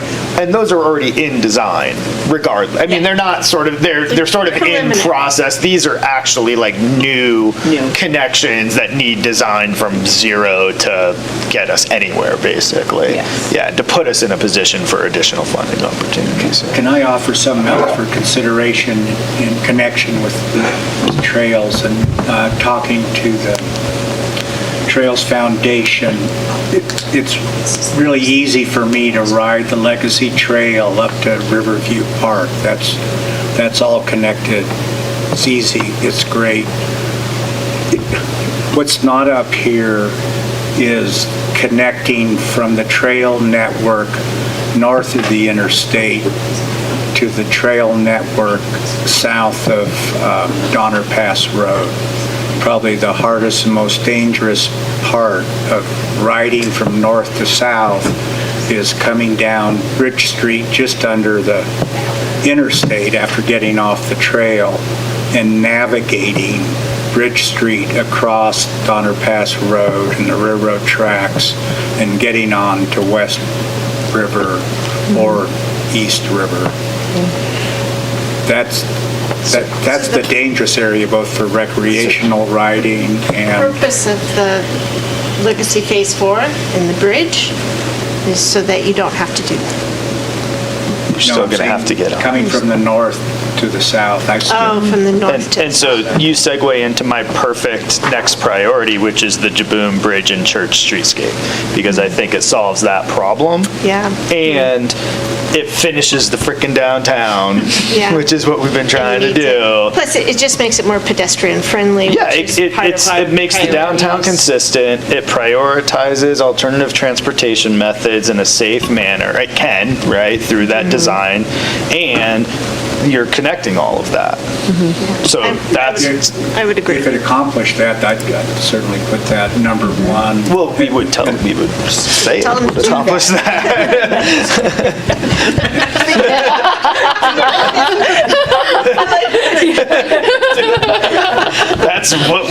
is one of the priorities of set design. Accomplish that. To figure it out. I like that. I like that connection to the trails and our walkability and our downtown improvement prioritization, yeah. I think we just got to get that done. So outside of trails.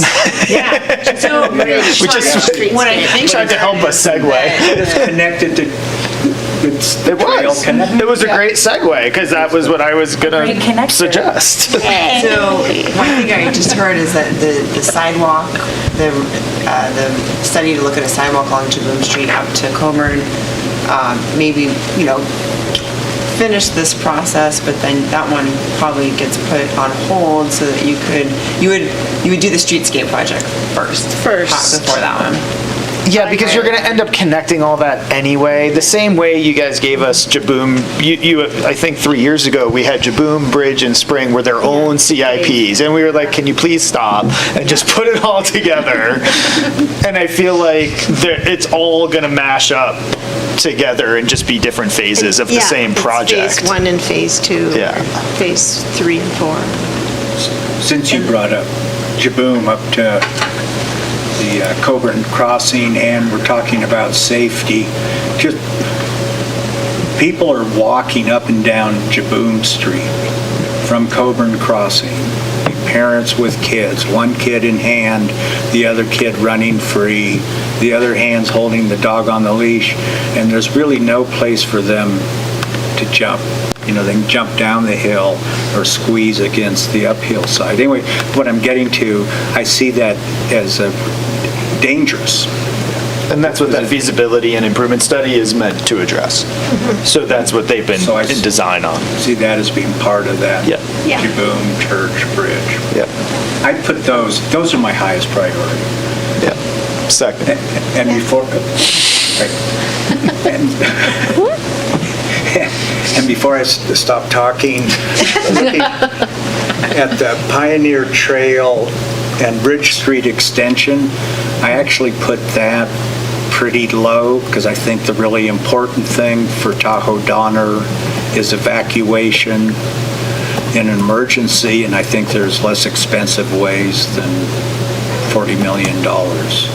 And I second that as well. We're in total alignment, Jan. Dave, there's a couple other things I want to talk to you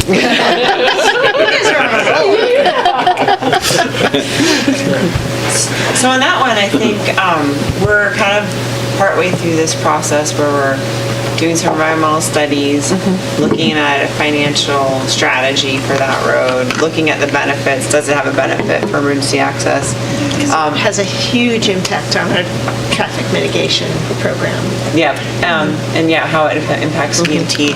I think kind of once we get through that initial contract, that's a good time for us to sort of, obviously bring it back to you all to sort of be able to prioritize it. Because we need to So- understand those impacts. Yeah. Yeah, those mitigation measures and impacts. And it doesn't have a huge impact, it doesn't have an impact on the general fund because we're funding it with the traffic impact fees and TSSA to at least get us to that point. So I think we can leave it as is in the, moving it forward. So if that works. It would be a significant loss of investment at this point. if we Finish start- what we're Right. doing, So- Yeah. but Yeah. once we're finished, kind of finished. I guess I want some clarity on, as far as I'm concerned. I think I heard, I'm not sure I heard consensus, but on the Northwoods Roundabout, that it's better to spend our money elsewhere, is that what I heard? Postpone that one? And staff time, I mean, it sounded like there would be more discussion with Todd O'Donnell, where we're already strapped for staff resources. 5 to So- 10 year. What? It's like a 5 to 10 year type list. Push it out. Yeah, I'd push it out. I support spending zero additional time and energy on the Northwoods Roundabout. I thought I made myself clear 3 years ago. I still want to see it on the horizon. I think it's still an improvement that has a positive impact on our community. It just, once it makes financial sense, I think these other things are higher impact than that will be. Like the Jaboom Bridge Church streetscape, everybody's going to benefit from that because everybody goes downtown at some point. Not everybody's going to enjoy that roundabout as much as I will. So Becky, keep it on there as a way out in the future, revisit it. I'm not gonna delete it. I'm between Dave and Anna on this, but I don't know what Courtney and Lindsay think. I'd like to still see it on the horizon because I can, I don't have the data or information to know this, right? But like, how long are people sitting idling at that stoplight versus if we start getting them actually circulating and moving and those types of impacts, I would love to understand to make an informed decision and not just like a gut reaction on it. So I guess I'm saying like, I'd like to see it stay on the horizon and. Especially if anybody wants to go watch it during the morning when the high school When the school, starts. yeah, it's backed up terribly. And then again when the elementary school drop-off period is, and then again reverse that in the future. Yeah. That intersection is so impacted, and there's a lot of idling. Yeah. Yeah. I think I've got good direction. The last thing is the Envision DPR streetscape project and sort of where that fits in with the rest of them. I think in our head, we were sort of putting that sort of at the forefront. That would be a nice project to move forward. But I'm hearing a lot of talk about the downtown streetscape project, Jaboom Church and Bridge, and potentially that being ahead of Envision DPR. Well, someone already said, we don't want the hospital, I'm rephrasing it, we don't want the hospital getting out too far ahead of what might be most appropriate for the community overall in terms of that stretch of road. So it's having enough of a sense of what we think is in the best interest of the overall community when we're looking at what the hospital's going to present to us.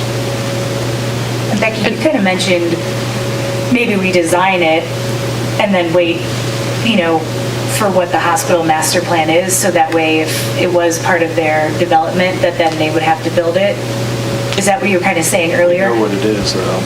So is there a development agreement as part of the hospital master plan? It depends. They have talked to us about maybe wanting a development agreement. The nice thing from our perspective about a development agreement is that we can ask for anything in exchange. We're not constrained by any concept of nexus. Right. More recently, they have seemed maybe less interested in a development agreement.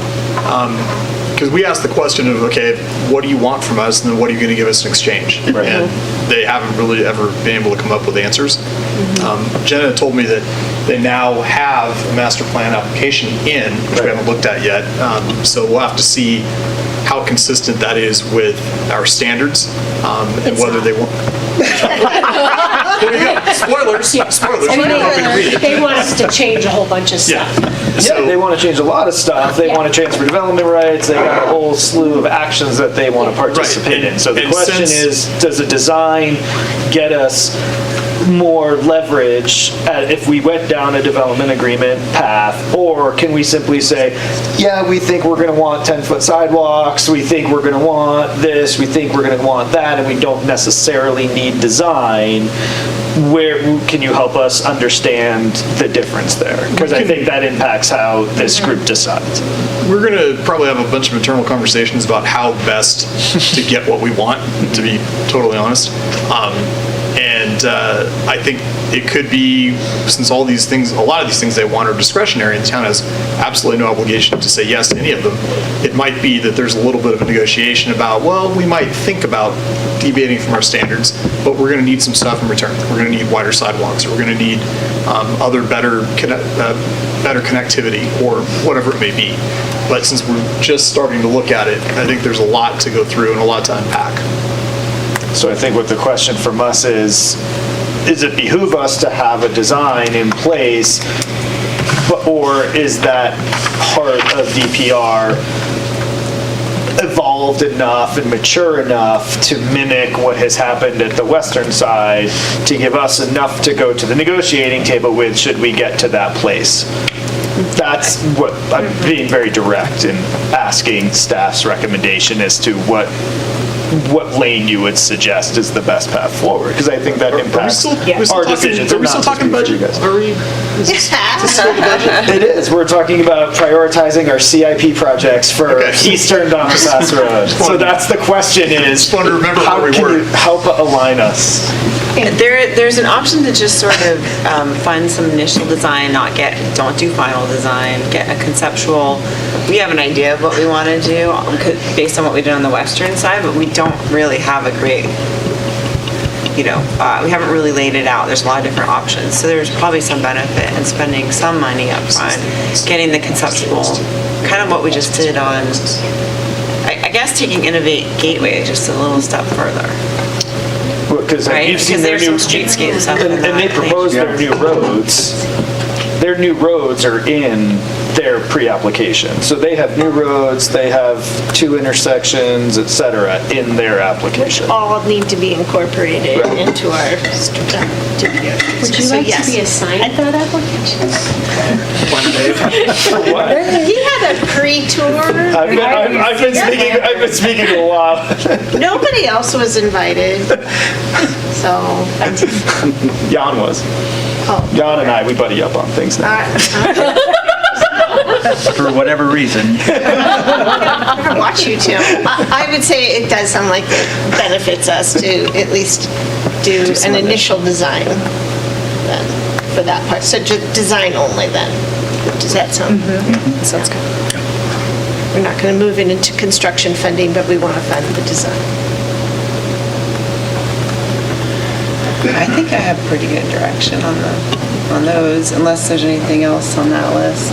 I have a question not on that list, and I don't know if this is CIP, where this all ties in, but related to our parking downtown. You mentioned parking at the very beginning, and just demand pricing. I don't know if that's something, I know Alfred introduced me to an article, The High Cost of Free Parking, and it talks about that, and as we're trying to encourage more people to not drive downtown, I was just curious where that comes in, if that's something that's being discussed, or if that's something we could easily do, and basically, it costs more to park at 10 a.m. when everyone's driving downtown, or at 5 when everybody's going to dinner, and then it's lower at other times. I just wanted to ask about that. Weren't we going to update the app and the software? Yeah, so how does that all? That's in police. Yeah, so Flowbird is the new app that's being used, and that's getting implemented now. And I don't know if there was a tiered parking rate. There's a tiered parking rate based on where you parked, not when you parked. And I don't think we have anything in any of the proposed budget conversations right now to explore or study that further. I would love to see some correlation with our microtransit timing and the parking fees. Like, when we're providing microtransit, It's more expensive to park. we should make it more expensive to park. We will talk about that internally. We're throwing you guys for all sorts of loops tonight. Sorry about that. Good question. Yeah. Hadn't thought about that. Okay, you have 3 more minutes of this budget meeting left. If there's anything else that we have not addressed here, or again, if we're way off in one lane and not in the right path. We'll have an opportunity to look at the other CIPs in a separate lens. These are just major public works CIPs. Yeah. But generally speaking, I think we've heard conceptually on board with the staffing when you understand the bigger picture and the core services and what those staffing levels are. We're generally on board with where we've allocated the ARPA and then the concept for the remaining ARPA as you get more details about that. Want some more information on Donner Lake preservation and stewardship. Parking, Becky has good direction on CIPs and trails. And that's what I've got. I mean, we didn't talk about the housing CIPs. I'd like more detail on that at some point. Yeah, Nikki gave a pretty high level. Yeah, it was super high level, but that's where, at some point, more detail, and especially how it's been expended in our existing budget year, and then moving all that forward. You will get more Yes, thank you. individual CIP detail in the workshops.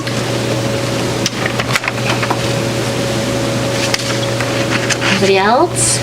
1 minute. Great job with all the grant funding. Yeah. I feel like in every presentation, all the various amounts, you guys are amazing at getting lots of money to the town, so thank you. Always. Is there anything else you need from us? Anybody else? Senior planner. Thumbs up. Senior planner Dave. Dave's on board to be a planner. That helps with some of our staffing. Helps with the workload, yeah. Let's whip up a Been here long enough to see them all. Sean was gonna be senior planner today. You only get better at the job. You generally Shocking. And on that note, I'm going to call us to a close until our next regularly scheduled council meeting. Does it? This volunteer position? Fuck.